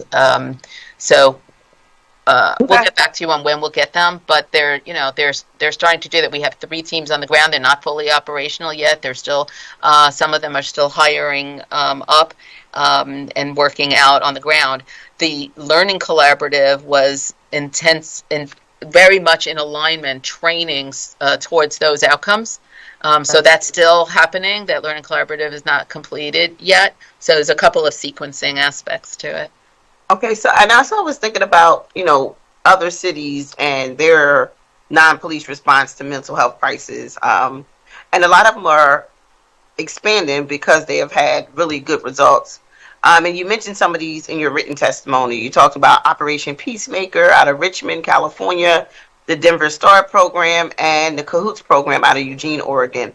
And I know you visited many of these programs in 19, but are we tracking these programs for their success and incorporating some of these lessons into our own implementation? Yes, and the team that oversees this stays in touch and on top of this. We have a model that's specific to Philadelphia, based on feedback from Philadelphians, based on feedback from people with lived experience, and so our model has some aspects in common with other alternative response models, but also has some uniqueness to it. Okay, so how can we make sure that we are, pacing with some of these other cities as we began or hopefully begin to scale our program up as well? So we do pay attention to the other models and what's happening there. Is that your question? So that we Yeah. we know what works, what doesn't work, why, whether what kind of successes they're seeing, or we're expecting to see those successes. We're expecting to see that kind of volume. I mean, we figured out the volume based on national data that is used to model.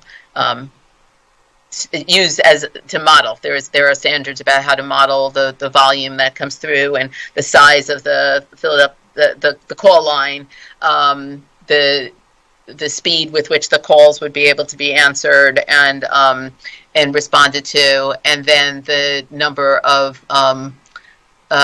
units that would need to be able to be dispatched based on those national models.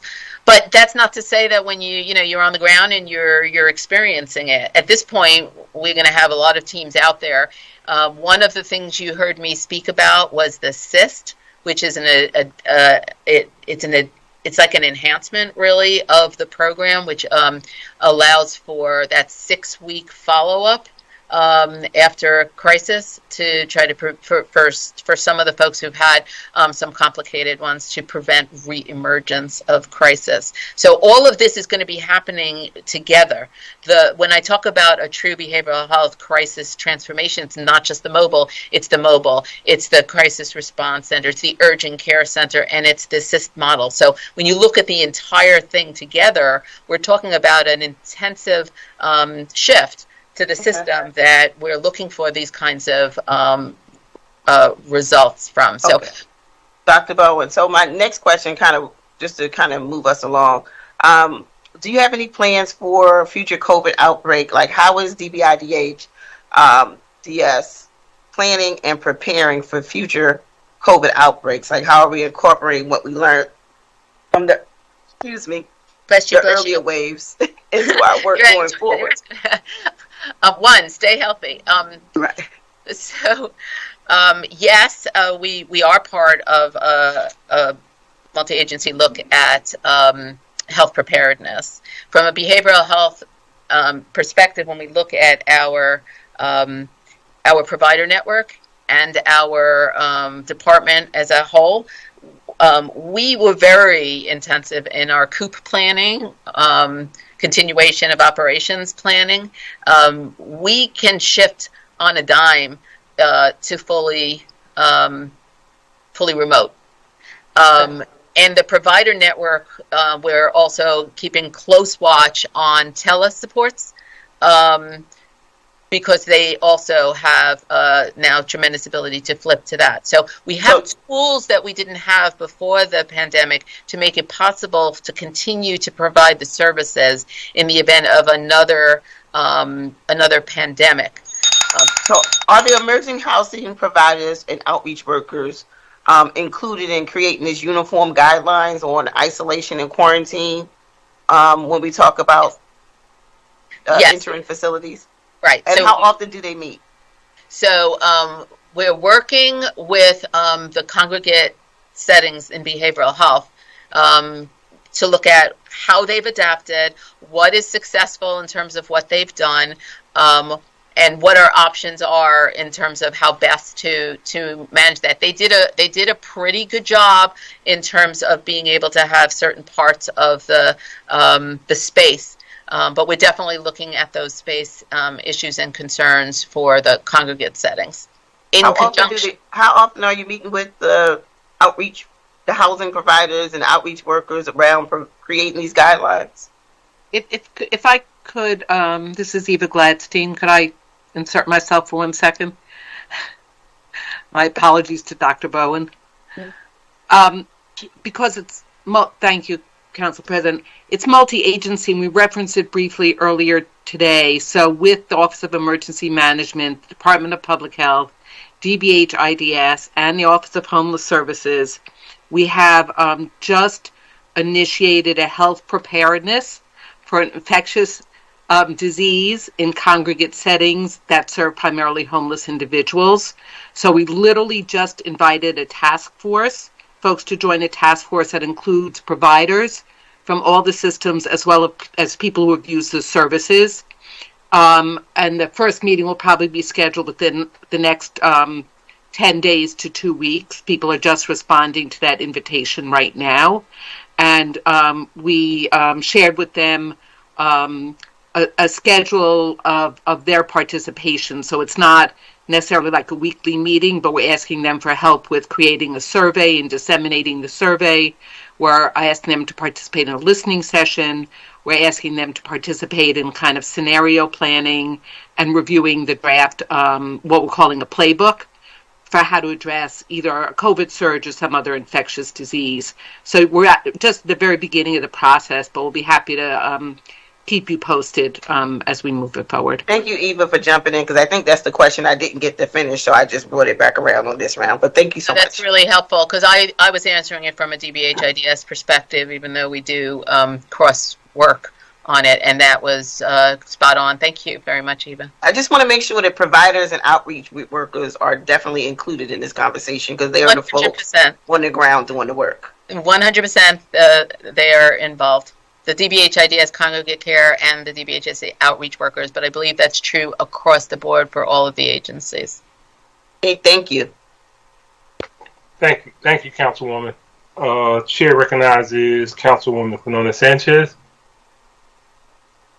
Thank you, Mr. President. And Dr. Bowen, as I said, as I was signing off last time in the last round of questions, talk to providers as we prepare for for summer number 5 in Kensington. 3 years ago, I asked your department to create some sort of public dashboard so that we knew what was going on in Kensington. I know there's several outreach teams. Speak to me about what are we going to do different this summer, as opposed to just allowing 800 people to openly do drugs in the streets of Kensington. What's going to be different? So I think you've heard about the 100-day challenge, which will be rolling out. The dashboard is a citywide effort. There's a focus, again, on those who are tend to not choose to come in when they're engaged. There's an increased focus on that. We have more. On that, what are other cities doing? When I talk to my colleagues in Chicago and Boston, no one has an area like Kensington where people are openly doing drugs, defecation, and everything else, even though they have the same crisis. So what is it that they're doing that we need to be doing here? Because everybody has similar problems. No one has the intensity that we see in Kensington. So, yeah, I'm going to answer that in terms of the DBH IDS perspective, and then if Eva wants to step in from a more citywide, because these are complex issues, and they require an integrated cross-system response. DBH IDS has focus on expanding the things that work, increasing recovery houses, increasing mobile teams on the ground, having more assessment ability on the ground, which would make it easier and faster to get into treatment as they're assessed and can go directly into treatment. So there's an increased number of beds available. So there have been a focused effort across, during this past year to expand where we could. There's the Moores team is a new team that's out on the ground, also can do direct assessments. But it is, as I say, a very complex system. I also want, we get some requests from other cities about what is happening here, and so that we could help them. So there are a lot of cities who are experiencing different types of challenges. But I will ask Eva to talk about this from the agency, cross-system perspective, because it requires that level of integration in order to address this issue. Good afternoon again. I discussed this a little bit this morning, but I wanted to add more information. We have contracted with several academic institutions to look at the course of homelessness in the city of Philadelphia with a focus on Kensington. And part of what they're doing is looking at other cities and what their responses have been, particularly around outreach mechanisms and helping people attach to service. That will include talking to people who are using our services or frankly not using our services, but refusing service. So that we've tried to expedite that work so we can get a response sooner rather than later. And again, when we initially started, it was, and still is, focused citywide, but we asked them to do a particular focus on Kensington. So I just wanted to add that information beyond what I shared earlier today. Yeah, again, this is a health crisis, and our response has been police-driven, clip and streets department cleaning, because that's the only part that people feel and see. But I just don't feel like we've made progress. And again, I am really concerned about year 5. The numbers continue to increase, and more people are coming. And this decision to just let people openly do drugs in the street, like, that's a policy decision. Right? Cops can't do nothing to these folks, as they shouldn't, because this should be a police-driven response. But I'm still not hearing, like, how we're going to move that. I know you said you moved the needle exchange citywide. Hopefully that spreads out some of the challenges that you created when you were distributing 5 million needles in Kensington. But how are we going to move away from the level of congregating that we have with people openly doing drugs? If I could just add one response, which is just to say that we have never and will never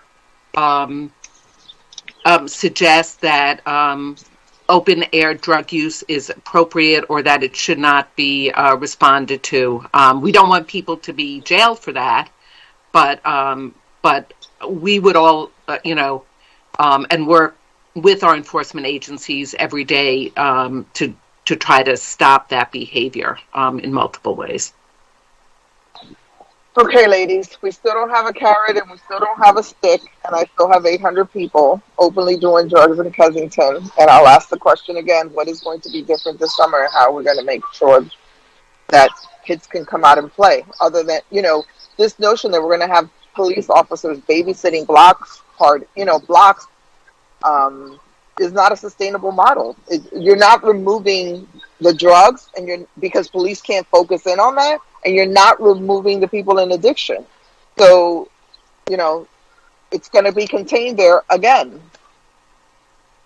We're and we acknowledge we haven't done enough and are, as the commissioner said, trying to scale up what works.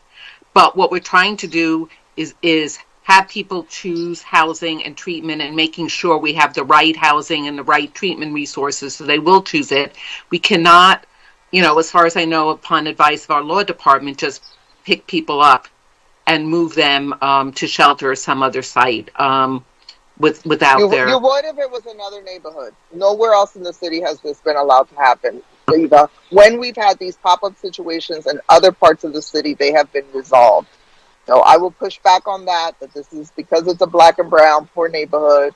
This has been allowed to happen in a way that no other part of the city. And we got to own that, right? We got to own it. And as much as I appreciate, again, I lived the 80s, and Nathan Butler with all the drugs, this is unlike anything I've ever seen. And this summer is going to be worse. And I don't have an answer to tell our constituents about what's going to be different in their lives this summer. And this is summer number 5. Thank you, Mr. President.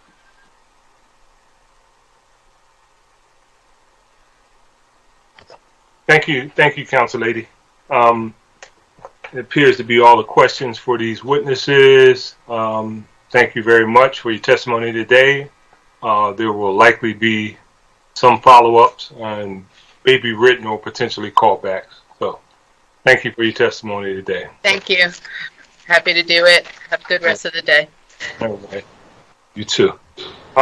Next up is public health. Mr. McDermott, the person to testify is Dr. Cheryl Bedigal, Health Commissioner. Good afternoon, Doctor. Good afternoon.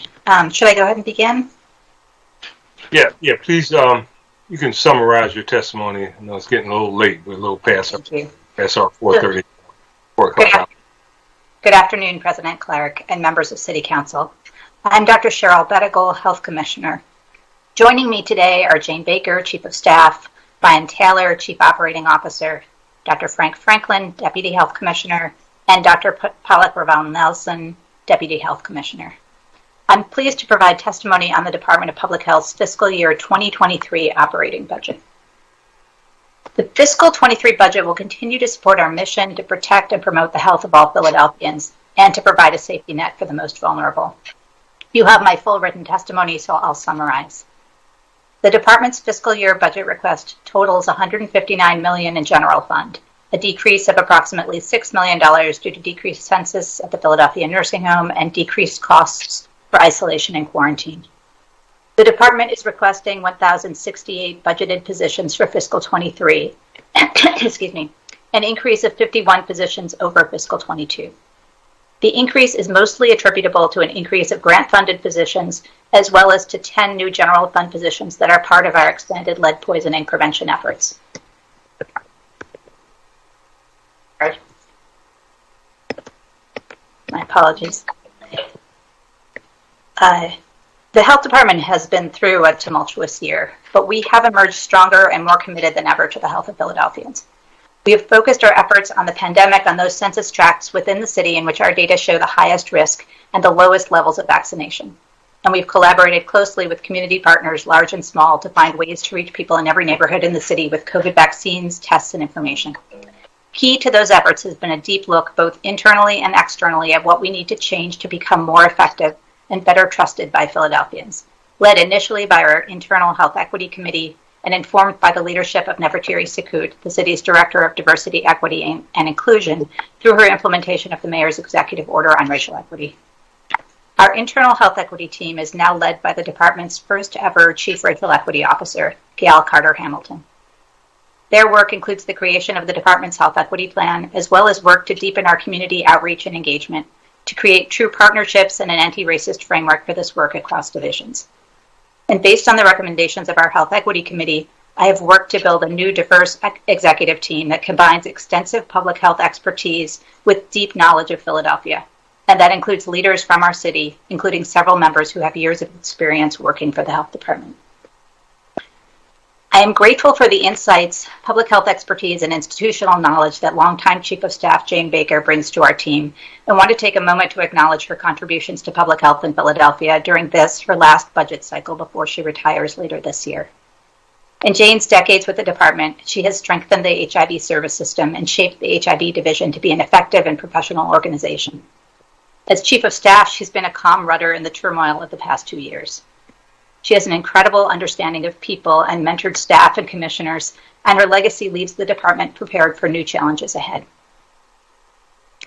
Key highlights from the past year include not only our work on the pandemic, but also achieving reaccreditation for the next 5 years through the Public Health Accreditation Board, decreases in adult and youth smoking to 16% and 2.1% respectively, the launch of Pacify, our new telelactation service, as well as our doula support program for families affected by substance use disorder.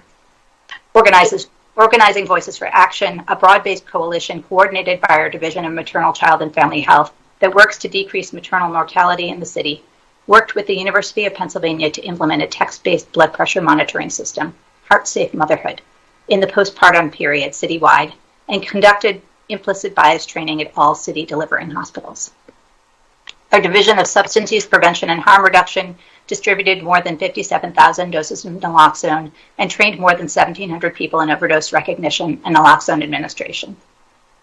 We continue to see improvements in air quality in Philadelphia, reflecting our work to regulate emissions, and we're posting an environmental justice complaint process to allow us to be more responsive to the public. Despite the challenges of the pandemic, our food inspectors have been able to maintain timely restaurant inspections. We're also proud to continue our tradition of providing high-quality care to people of Philadelphia, regardless of their insurance status. This has never been more important than during the pandemic. Our health centers remained open throughout the past 2 years and added televisits and the ability to schedule sick visits by phone to avoid lengthy waits at the health centers. Our health centers also gave tens of thousands of doses of COVID-19 vaccine, helping us to reach many people in Philadelphia who would otherwise have struggled to get access to vaccine. And our health centers and the public health lab work to provide access to testing to people across the city and continue to be a resource for that testing in the face of a halt in federal coverage of free testing for people without health insurance. We continue to work to recruit and retain a talented, diverse staff of public health professionals. While the pandemic has certainly added to the challenges, I'm proud that we've been able to recruit a diverse, talented leadership team who can help us to move the department forward. I do want to note that one of our larger contracts with a minority-owned media firm is still in the conformance process, making our OEO participation numbers appear much lower than they are.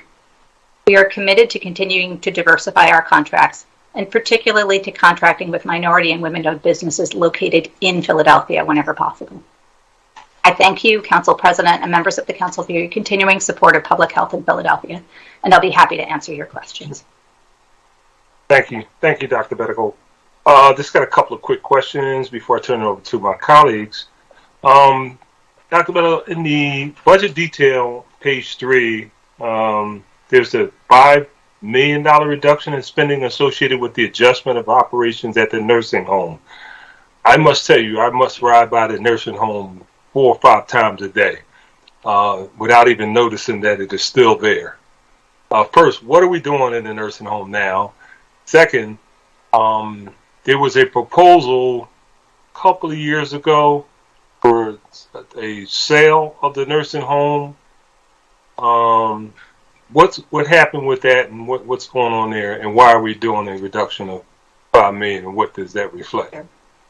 So, nursing homes have been hit very, very hard during the pandemic. About a third of Philadelphia's deaths were in nursing homes. This is true nationally. Right.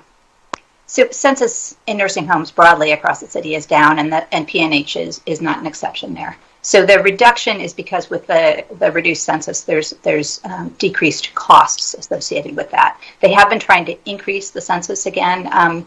That's had limited success. Why did the census go down? Well, so it's a combination of deaths and then people not wanting to be in nursing homes at this point in time. And overall, people who are able to live in the community, certainly that's preferred. But for some people, nursing homes are a safer alternative.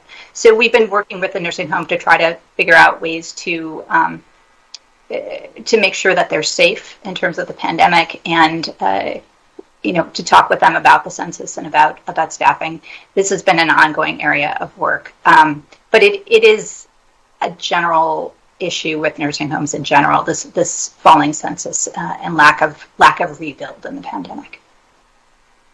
Has there ever been a discussion about partially repurposing the nursing home if we're having trouble with the census? It's a pretty big site.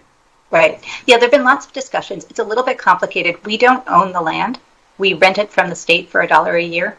All right. So, and there are fairly strict regulations about having multiple purposes in the same site as a nursing home.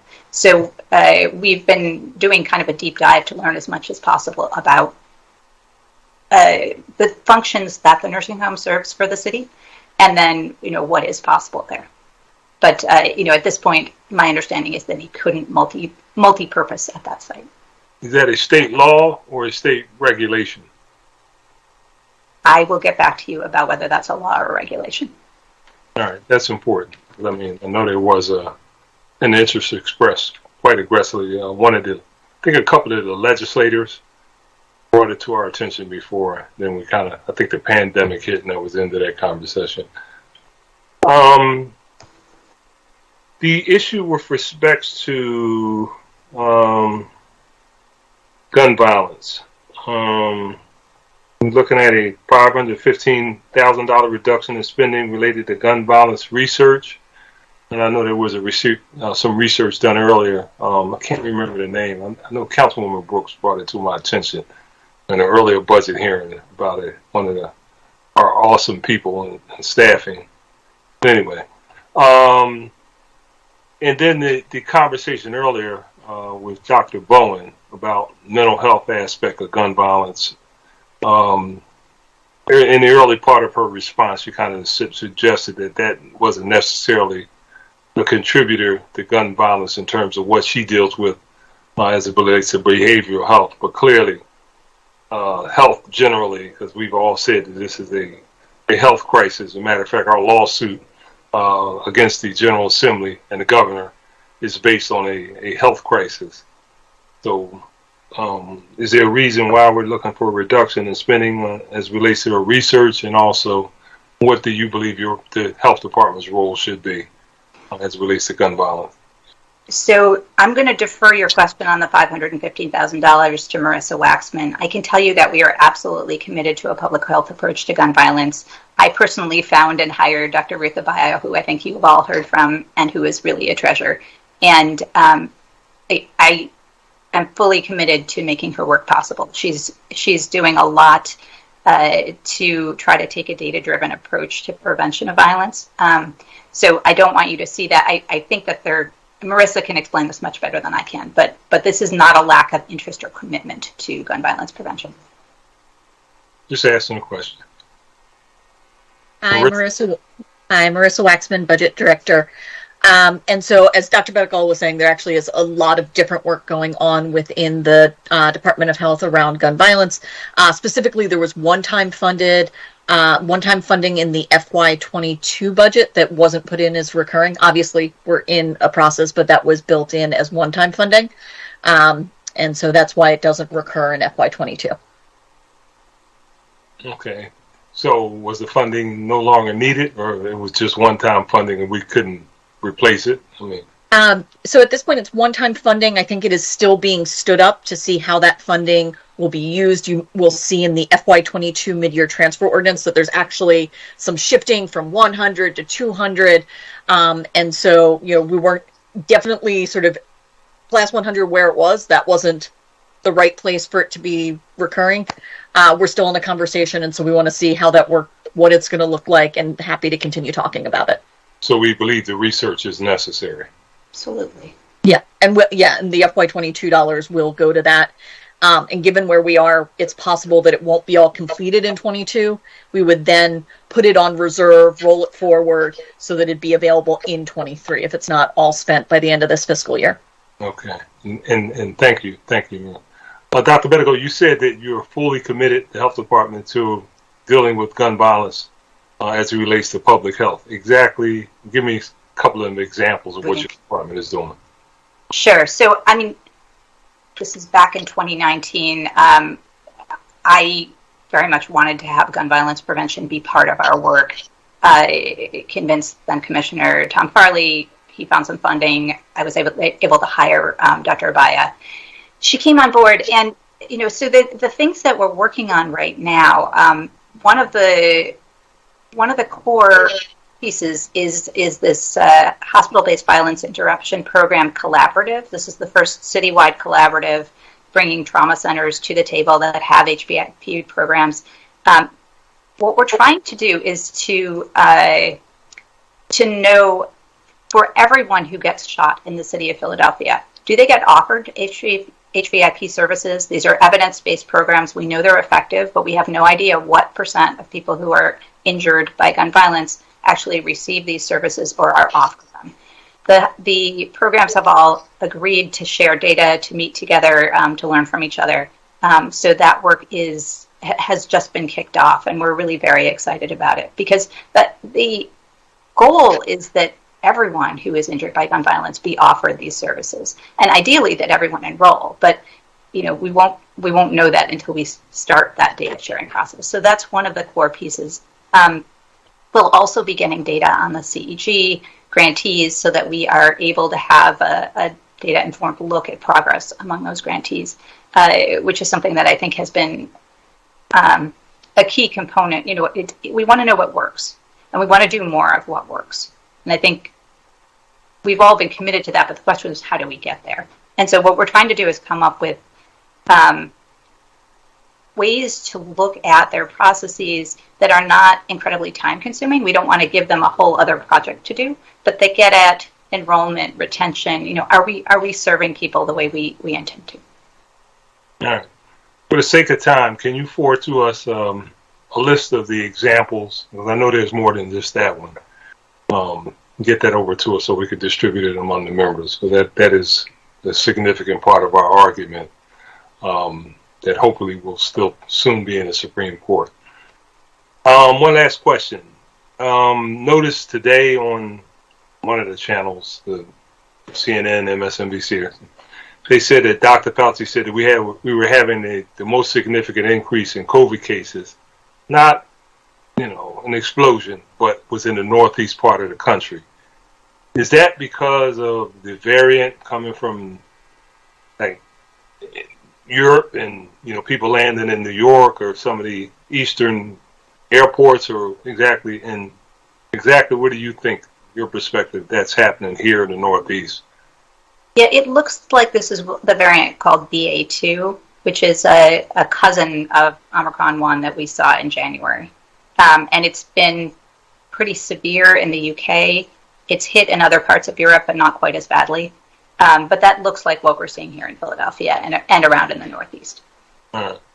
So, yeah, I asked that question because the Northeast is one of the higher vaccinated sections of the country, and the fact that, this rising here versus down south where I don't know what the heck's going on in Florida. It's a whole different world down there. Okay. And I'm assuming you're recommending, wherever possible, people start getting their boost number 2. Number 1, because a lot of people understand still haven't gotten the first booster.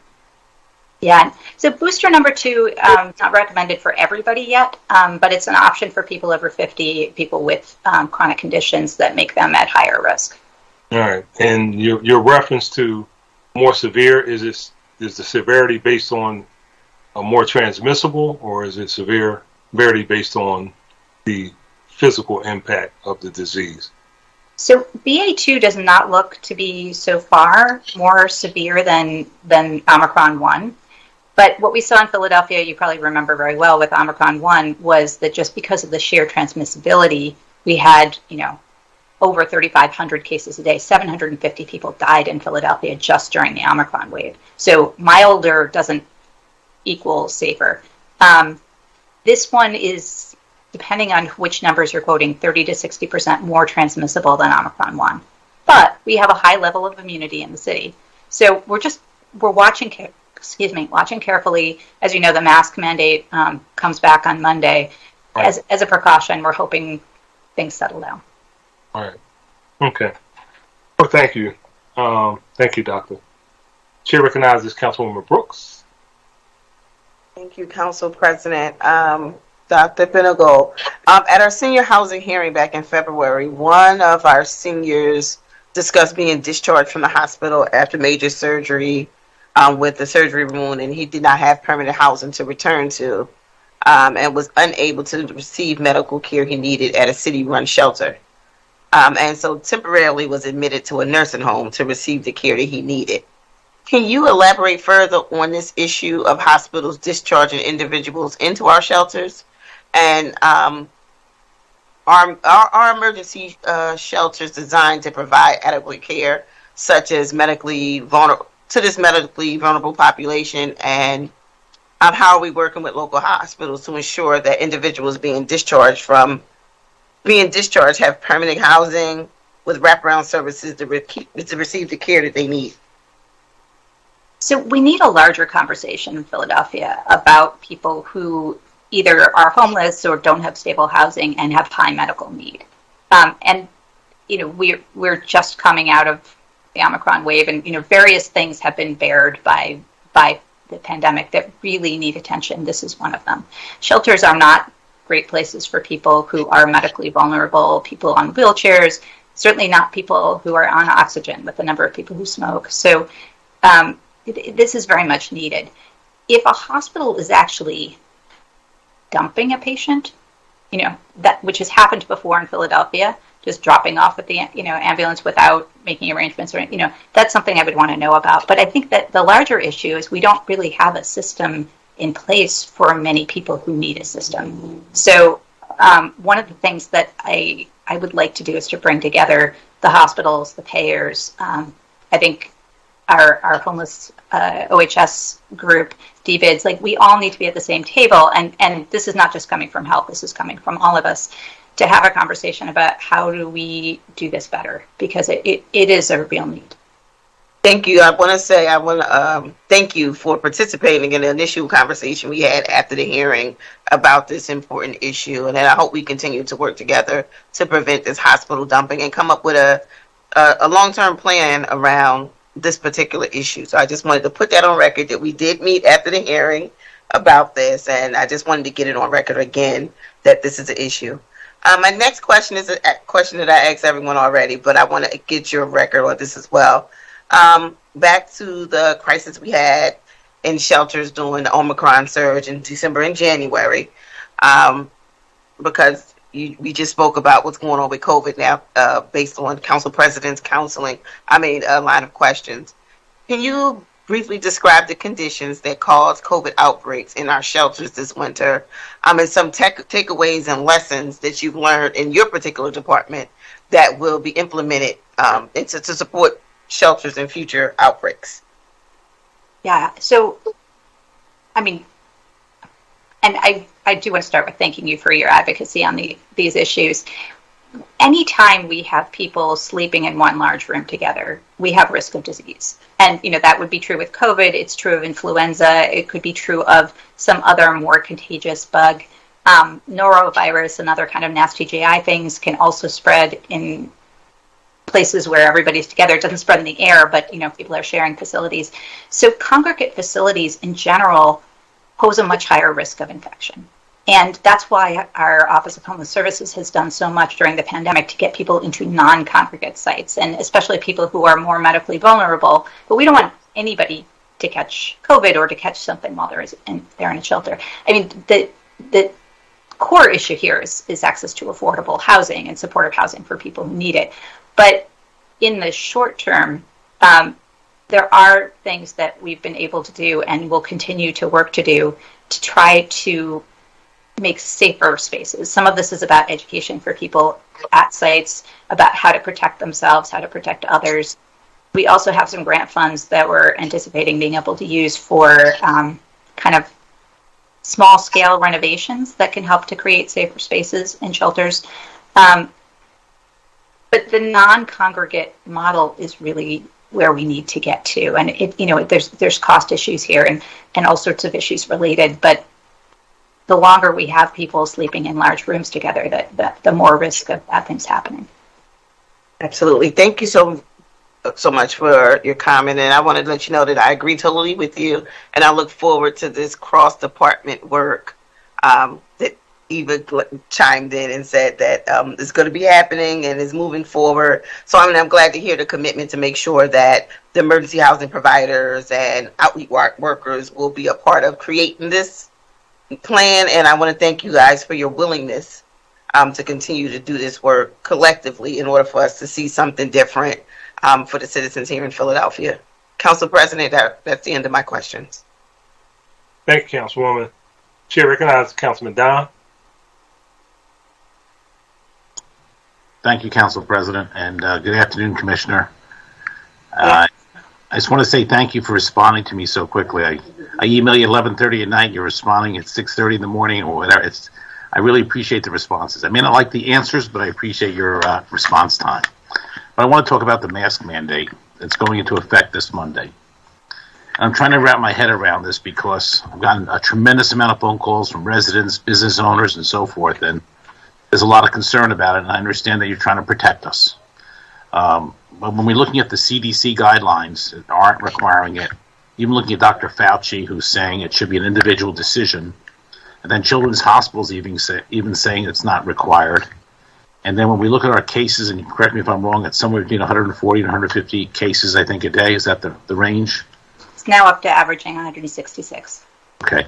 And I guess my question is, and it may be just the metrics that we're using in measuring this that we should review, because if you have a 50% increase from 160 or 150, that's still only 2.25 or 230. It's still not like January when we had over 4,000 cases a day.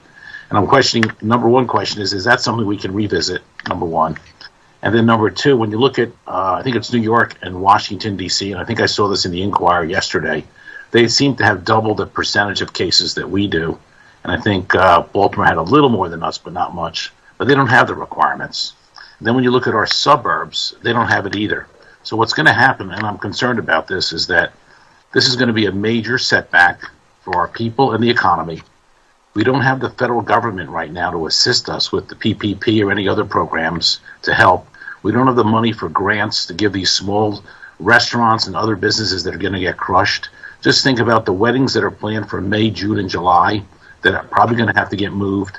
I think it's an impact on the whole economy and the psyche of residents. You know, last night I actually stayed up late. I watched this show, Stephen Colbert. They were like making fun of us on his show, which hurts my pride and everyone's pride in the city. So I'm asking this question: is it possible for you to relook at those percentages? Is it possible to try to accomplish similar goals by maybe stating, instead of required, strongly recommended, or something in that vein? And you don't have to give me an answer today. I don't want to put you on the spot. I just want to see if it's something that you could consider. So the metrics that we have are not set in stone. And we plan to review them once we have a look at what's really happening with hospitalizations in this, whether this is a bump or a wave or what we're looking at. We don't know yet that hospitalizations are not associated. Every previous increase in cases has been associated with an increase in hospitalizations. I will say that our hospitalization numbers today are higher than yesterday, and yesterday they were higher than the day before. So I'm not sure that this isn't turning into something. We're seeing a bump in hospitalizations, a little bit, in New York, New Jersey, and Delaware, and in other northeastern states. So, things do look like they're starting to happen. Certainly the BA2 wave in England has been formidable. So, we designed these metrics in order to catch things early. I think it's important that we all remember that we were in the same place roughly with vaccinations when Omicron hit. We were highly vaccinated, and yet 750 people died.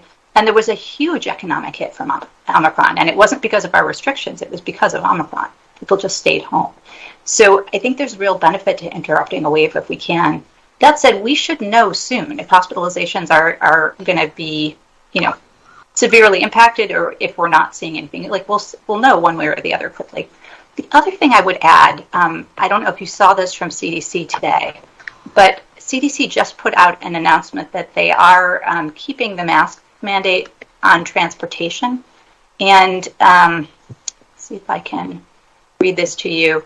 They cited the spread of the Omicron subvariant known as BA2, which they said now makes up more than 85% of new U.S. virus cases, in their decision to extend the mask requirement. And they said, in order to assess the potential impact the rise of cases has on severe disease, including hospitalizations and deaths, and healthcare system capacity, the CDC order will remain in place at this time. So we're not as out there from CDC as I think some folks would want to show us as. And we'll know. I mean, it's not going to take very long for us to know either something's happening or it's not. If it's not, we absolutely should revisit those metrics and revise them. And, the Board of Health, I think, will be open to that once we have some more data. You have any idea, as far as time frame is concerned, as far as measuring this? Is this a 2 weeks from Monday, 4 weeks from Monday, or what do you think the time frame would be for you to really understand what's going on? I think it depends what happens. If we don't see a rise in hospitalization within the next couple of weeks, that's real information. If we see some rise, that's the thing where it gets sticky. Like, how much rise is enough to be worried about, But if there's not a bump in hospitalizations within the next couple of weeks, then basically we're starting to see that dissociation of cases and hospitalizations we are all hoping for. Is there an option for you to think about the idea of strongly recommend instead of required? I sent you that email this morning from one of the companies in the city. Breaks my heart to see them moving like 75 to 100 people they were hosting in the city in May for 3 days for hotels and restaurants out to the suburbs. And I have 2 or 3 more like that. I hate to see that happen to us. Yeah, I mean, the recommendations don't have the weight of mandates. Mandates are just more effective, which is why we do mandates, but only when we have to. I mean, I really do believe that we shouldn't mandate if we can possibly do something else. So, we again will know soon what the real situation is here. Okay. All right. Thank you very much. Thank you. Thank you, Council President. Thank you, Councilman. Doesn't appear that we have any other questions for these witnesses. Going once. Council President, I teed up. All right. They're slowing the draw on my end. We have Councilwoman Quinona Sanchez, and then we have Councilwoman Parker. Thank you, Council President. I just want to take a moment and thank Jane Baker. Thank you so much for your service, your responsiveness, and I hope you enjoy your well-deserved retirement. Thank you so very much for your service. I know I've been a pain from time to time. Thank you, Councilwoman Sanchez. I greatly appreciate your sentiments here. I appreciate you. Thank you. Commissioner, I'm very encouraged about the conversation around equity, inclusion, and looking at the department, and historically would have been some challenges. And in that context, I can't think of anything better symbolically than your reconsideration of the location of the health center potentially in Frankfurt as opposed to the Friends Hospital campus. I think there's no better way of showing a Black community in particular that the health department understands health access challenges within our and what we learned during COVID than the reconsideration. So I want to thank you for that, and we'll work through that process. Wanted to go to the issue of in as we move forward, there were a lot of challenges with, and you guys owned up the issue around the numbers. I'm very concerned about the student vaccination or young people's vaccination. Is there any updates you can provide to us? And can you give us an idea of what the plan is over the summer and as we open into a new school year? What is the health department going to do to help us close that gap? Yeah, so that's a great question, and thank you. We are working closely with the school district, and so until very recently, we've been running, in the neighborhood of like 16 to 19 health department vaccine clinics per week, and we are closing those off because we are no longer. Oops, I think I lost the council member. I'm sorry, should I keep going or wait? Yes, Dr. Better just please proceed. She can probably hear you. And the president, I don't see, he may have gotten off the screen, but just please feel free to continue answering the question. Oh, I see you, I'm sorry. I'm back. Okay, terrific. Yeah, so we're essentially the dozen and a half community clinics that health department staff were running are ending because the demand is no longer there. There are still many, many places people can get vaccinated, but the ones we're running, that frees us up to do special projects. And one of the special projects we really want to do is vaccines in conjunction with schools, just to try to reach more of the kids, because that's kind of the last group. Not that there aren't lots of people that we still need to reach, but in terms of the substantial numbers, it's the 5 to 11-year-olds. Yeah, let me strongly encourage you this summer in particular with, summer schools that we're going to have, working. I know CHOP and others have done a good job with the school district, but I'm very, very concerned about young people being home with seniors and others. And again, the level of this new variant and its contagiousness. So yeah, whatever we can do to support that, like to see a full-fledged plan as it relates to the young people. Wanted to ask, and I know you promoted Dr. Pollack, wanted to ask a question, and I know if she was here, she would be asking Councilmember Catherine Gilmore Richardson. The health department has participated in some of these conversations related to these new 24-hour convenience stores. The health department, even more so than the Department of License and Inspection, has the power to really close businesses that it deems unhealthy, unwise. And you've been the health department has gone after cigarette licenses, but for whatever reason has not been as direct on these smoke shops and these 24-hour loopholes that they're using with the state code. Can anybody speak to why we're not using the authority with the health department, given that these businesses are creating health crises with violence and others in our neighborhoods? So I'm going to defer to Dr. Raval Nelson because she's very close to that process and knows it very well. Thank you, Health Commissioner. Hello, council members. Correct. We have focused on a lot of the work with direct complaints associated with tobacco products, and we have authority over tobacco permits as well as the food and safety aspect of a lot of these establishments, and we absolutely do take the complaints, and we do go out with our partners, whether it's the Liquor Control Board, state licensing for tobacco, and the PPD, as well as licenses and inspections, and we will cease operate them. The challenge with the 24-hour shops, council member, is that unfortunately we don't have control over cease operating an establishment based on their operating hours, if that makes sense. So we can go in, let's say we get a list of places, and council members Parker's district provided us a list, and we went out there, and I've been out with council member Gilmore, and where we see issues happening, we can cease operate these establishments for bad behavior, for tobacco, for food safety, for imminent health hazard. We do not have jurisdiction to cease operate a place just because their operating hours are longer, and that they're 24 hours. So it is something that can absolutely be looked at. Oftentimes, the way we handle these 24-hour shops is in conjunction with the law department and the nuisance committee, where the law department chairs and leads the nuisance committee. And essentially, we meet and identify these places that are a challenge for these reasons, and then we'll work with PPD and others to see what are the other violations that other departments would have jurisdiction over, and then how can we move forward with processing some kind of legal action.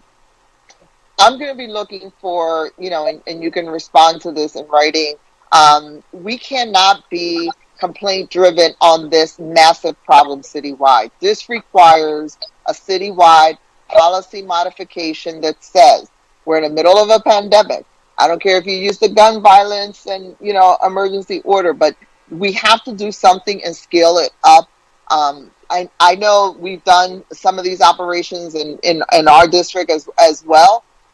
It is just not a sustainable model. We are chasing them down as opposed to saying this type of establishment, right? And I know the law department has to be part of this conversation. These establishments are creating health crisis, violence crisis in our neighborhood. And I'm looking for a bigger response, bolder response, then we're going to go check each one of them out. And I think there's a loophole there. And the department with the most authority and power in the city of Philadelphia is the health department. So, look forward to continuing the conversation. Reacting to it, we're not catching up to them. Every time I drive, there's 3 or 4 more in my district. Like, they're literally almost in every corner. And so we need a policy conversation that's broader than we're going to go investigate all of them. Thank you, Council President. I heard the bell. Thank you, Councilwoman. You are so right. These are really problematic locations throughout our city. Chair recognizes Councilwoman Parker.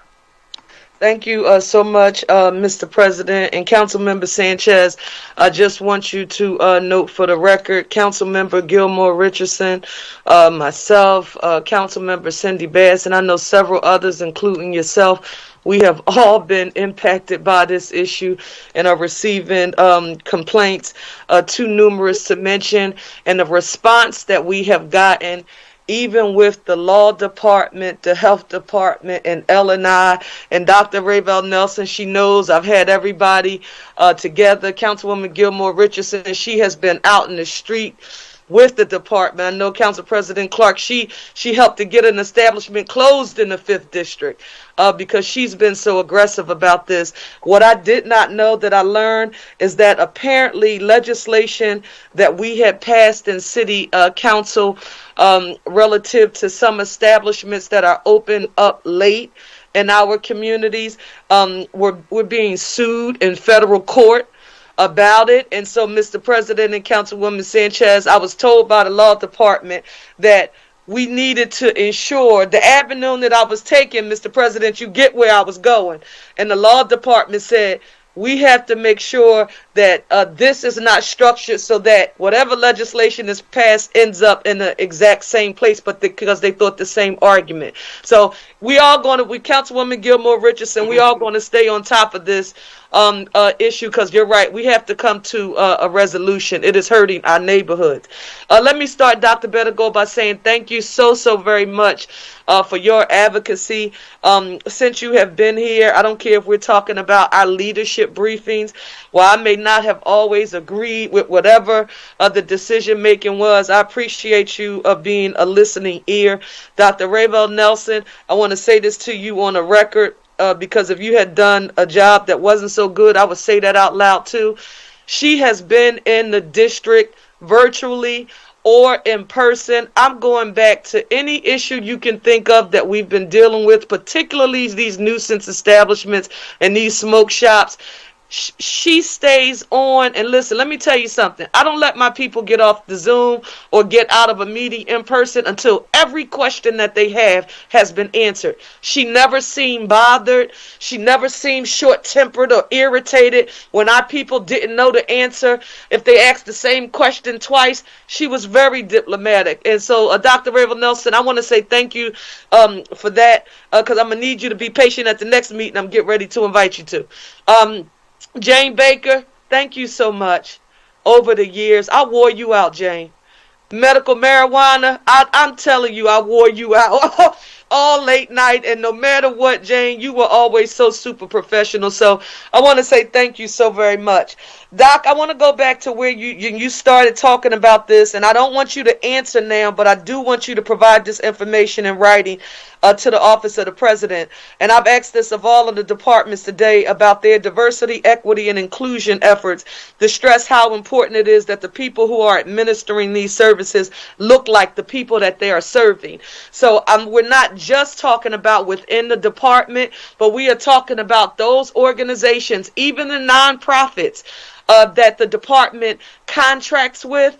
You know, knowing what they look like is extremely important. If you could send that information in writing to the council president, that could be distributed to us. The percentage of MBEs and WBEs that the department is contracting with, but not just the percentage, the dollar amount. So, you know, the health department has $2 billion in contracts for X services on an annual basis. And of that $2 billion, you know, $1 billion of that goes to X number of MBEs and WBEs. We need to be that specific in understanding those numbers, because aside from the services being provided, it's also business being done and people building wealth from services that are being provided to black and brown people in our city. And we need to know that black and brown businesses are benefiting from doing business with the city. Okay, so I really would appreciate your sending that. I now want you to help me with this question relative to what you just mentioned, because I got it from some of the small business owners. You mentioned that BA2 that was already surging in Europe. And so they said to me, wait a minute, Sherelle, the city removed mask requirements only a few weeks ago. And then when BA2, since it was already surging in Europe, only to pick them back up in place, right? Effective on the 18th. What are we doing to ensure that the back and forth, because you're moving and making decisions based on the data and based on the science, right? And we appreciate that and we respect that. But we do have to be accountable to the business community. I had a firm that has a huge office building in Center City. We've been trying to encourage them to renew their lease, to keep their 1,000 employees in the building, and they're slowly but surely trickling back in. Next thing you know, as soon as you all came out with the ruling, I got an email from them saying, Sherelle, we were just getting people to come back into the office. Now we're afraid that this is going to even further, put us back and discourage people to not come. What's the response in the transientness of the ruling? Yeah, so when we put together these response levels initially back in February, we did that with a lot of stakeholder input. So we had a lot of conversations with the business community. This came from a request from the business community for something transparent and predictable, where they could see, like, people kept asking, what number are you using to decide, when restrictions come, when they go? And there's not one number, but, we eventually kind of brought together a group of health department experts. We consulted external public health experts, academics, and stakeholders from the business community of various kinds to try to put together something transparent and predictable. And we posted that, I believe, February 16th. And everyone was ecstatic at the time because, we're all thinking about coming down. Right, going down, right. Yeah. Of course, less ecstatic on the way back up. We are really hoping that this is brief. When you look at BA2 in Europe, you're talking 18 to 22 days. So, I can't guarantee it's going to act the same way here in the States that it did in Europe, but hoping this is brief. And the other thing is that although we did agree to post these metrics publicly and have something written down, it's not set in stone. Because at some point we should start to see hospitalizations dissociate from cases. And at that point, it no longer makes sense. I just wanted to note that for the record, Dr. Better, because I don't want anyone in the public to think that our business owners are being unreasonable and illogical. When they share this experience and how it's impacting their overall operations or, the life of their employees, they have a right to communicate that. And I wanted to just note for them on the record that we hear them. Mr. President, if I can, I just have two more I want to get on the record. And that is, Doc, I'm thinking about what we did with the Mask Up campaign. And I know some people didn't appreciate it when we were talking about, folks were saying we sort of needed to go big. And folks like, Darrell Clark, Sherelle Parker, Squilla Jones, we really knew that a neighborhood-based focus in promoting vaccine efforts, particularly to constituencies that were hard to reach, that they weren't going, to a massive, location in another area. They were going somewhere in their neighborhood that they trusted, that they knew. And I think that with that partnership, we did well. I also think we did well when City Council engaged in a very robust Mask Up PR campaign. People told me they heard the council on the radio, PSAs, you on television. We had to pay for it. Tell me what we're doing right now to raise vaccine booster rates, right? Especially now, I was listening to WURD. It was a doctor on encouraging those who are 50 and over to get the next booster. I said, wait, I have two and I'm boosted already. But get in line, get the next booster.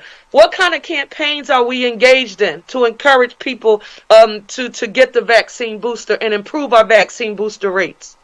Yeah, so we do have a booster mass media campaign. I can get you the details on that. We can send that information over.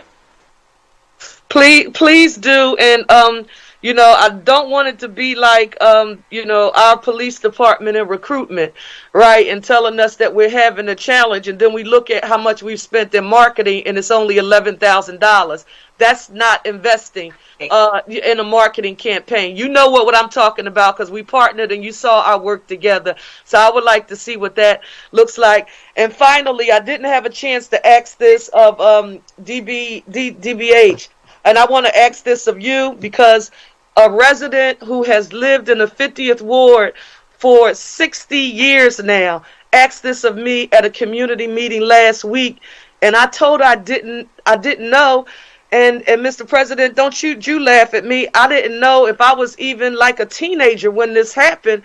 But she asked me, why did the city of Philadelphia close Byberry? The state, the city, what happened there? With all of the mental health challenges that we are seeing taking place in our city right now, and I tried to give her what I knew. I said, listen, seniors and home-based care, we moved out of nursing homes. Estelle Richmond, I love her to the day because she transitioned us so seniors could age in place. I did not have an answer for why Byberry was closed. And when she said there's so many people who need assistance, that facility would be so valuable to us now. I'm not expecting you to know, Dr. Bettergo, or tell me right now, but give me really a historical overview so that the next time they ask, I won't be trying to tell her about Estelle Richmond and us moving based on home care. I will have that explanation about Byberry. Happy to get that to you. Thank you. Thank you, Mr. President.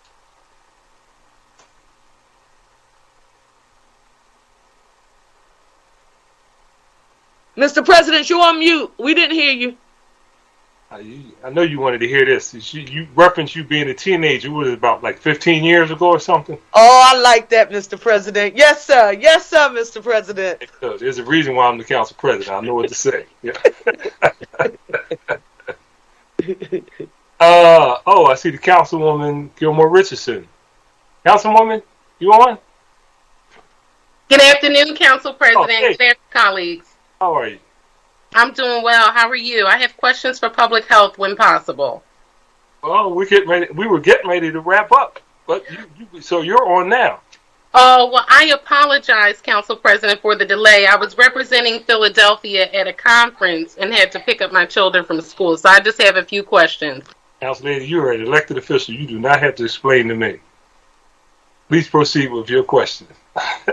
Thank you. Thank you so much. And so I just wanted to thank our Madam Majority Leader, Councilmember Parker, and Councilmember Quinona Sanchez for their support and for their partnership in talking about the proliferation of nuisance businesses that we are seeing in our city, how they are operating without correct permits. And I had to jump on to thank our Health Commissioner, Dr. Bettigal, Jane Baker, but Palak Ravel Nelson. Halleck, Ravel, Nelson, I had to thank you so much for going out with us in the evenings, going store by store, doing the very important work to address the challenges we are faced with these nuisance businesses. And I had to come on to say thank you. More importantly, Council President, I wanted to talk about and drill down in your Class 100 portion of your budget for the Department of Public Health to talk about the need for us to increase staff members for nuisance businesses and addressing nuisance businesses as a part of the overall nuisance business task force with police, with L&I, with health. And can you just talk about where you all are budget-wise to increase staffing so that we can have additional inspectors from the health department to come out with us and continue the enforcement on these businesses? So Dr. Ravel Nelson has really been overseeing that work, so I'm going to defer to her. But I do want to just note, because you all haven't known Dr. Franklin for the 25 years that you've known Palak, that you are going to love him. He's incredible. By next hearing, he'll be more involved. But Palak, can I ask you to respond to that? Sure, absolutely. Councilmember Gilmore, thank you very much for the praise. I do like going around the city with you all to look at these things and take action. So thank you for that. We are in the process of filling. We have about 6 more. Our inspectors are called sanitarians. Mm-hmm. So we have about 6 more positions that are vacant. The new list will be available. The OHR announced the test, and so we have a new list. We will be filling that vacancy. What the commissioner and Chief Baker and we communicated back to Councilmember Parker's office was that we would be utilizing the new staff to pilot out a process to see how many more additional resources we might need and then reapproach accordingly. So we are in the process. I was given really good information by our health HR about where we are with the hiring and filling those 6 vacancies, but we're going to pilot some of these activities, and then we'll be able to come up with a bottom line exact number of how many more additional staff we need. Okay, that'll be great. And what I'd like to do is ensure that we are utilizing this multi-agency whole government approach to the Nuisance Business Task Force, which is why it's important that the Class 100 funds are looked at very closely during this process, not only from health, but from L&I, from PPD, and also law, because we do need your assistance as well. And one thing I wanted to pivot to is obviously the environmental justice work we have been doing. And you know that we've been meeting since early last year, Commissioner Bettigal, and we've been talking about environmental justice and the impacts on our public health. And, you know, I just wanted us, for the record, if you could just provide updates on the following initiatives that we have partnered on together. And that includes the environmental justice complaint process, fact sheets and information sheets about air quality, the community organization and notification list, the proactive process for air quality emergency notifications, and our collaboration on citizen science projects. I'm going to do my best. Still writing down the last one. Okay. The EJ complaint process was actually finalized earlier today, thanks to Dr. Raul Nelson. That is going to be posted on our website. And I think Eliza Alfred in your office has that information. The fact sheets, these are fact sheets on various kinds of air quality emergencies that could happen. Those are being finalized. The drafts I've seen look very good. They're being translated into multiple languages, and then we'll have them ready to go. The community organization list we have the start of, and we are going to continue to build that.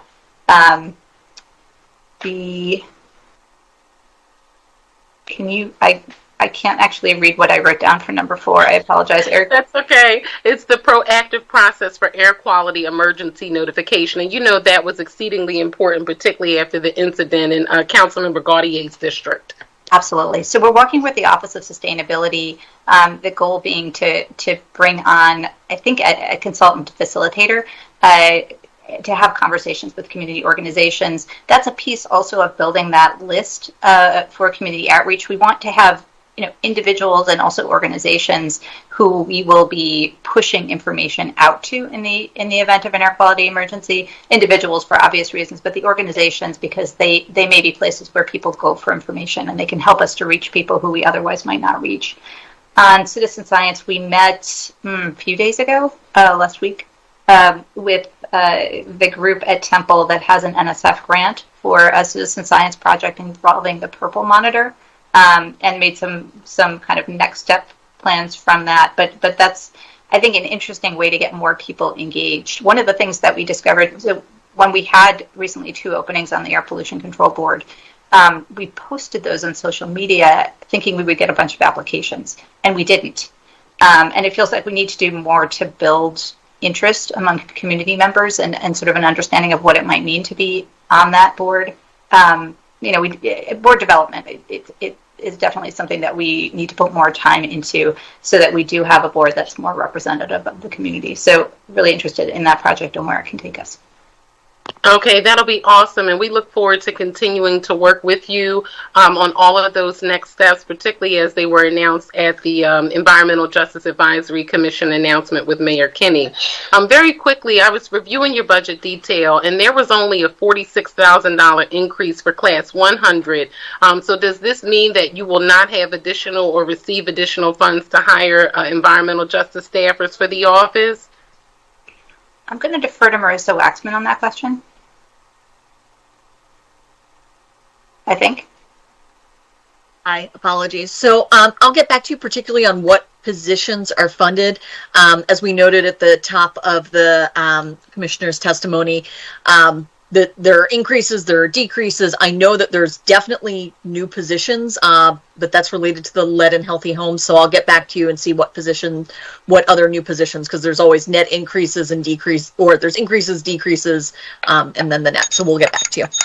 Sure. Well, I hear the bell and I will honor the clock. But Marissa, while you're here, I just had another question about page 177 of the budget detail regarding federal funding for the community scale monitoring grant program. If you could just get back to us on whether that program has ended and how we're going to work to ensure that we continue those efforts in the interim while we continue to search for additional federal grants. And I know that I send any opportunities I receive from the EPA to health and to a bunch of other departments across the city. So I just wanted to know the information there. I'll submit the rest of my questions for the record. Thank you, Council President. Thank you, colleagues. And again, thank you to the Health Department for your collaboration, for your partnership. And Palak, we are looking forward to going back out with you again soon on the next set of commercial corridor tours in all the different council districts. So thank you very, very much. Thank you, CP.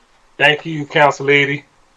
I believe that concludes our questions for members for our witnesses today. And with that, there being none, we'll stand in recess until Tuesday, April 19th at 10 a.m., at which time we will reconvene on Microsoft's Teams. I want to thank you all very much. We appreciate it. And the push continues to get our FY23 budget. See you guys later. Be safe. Thank you very much. Take care. Thank you.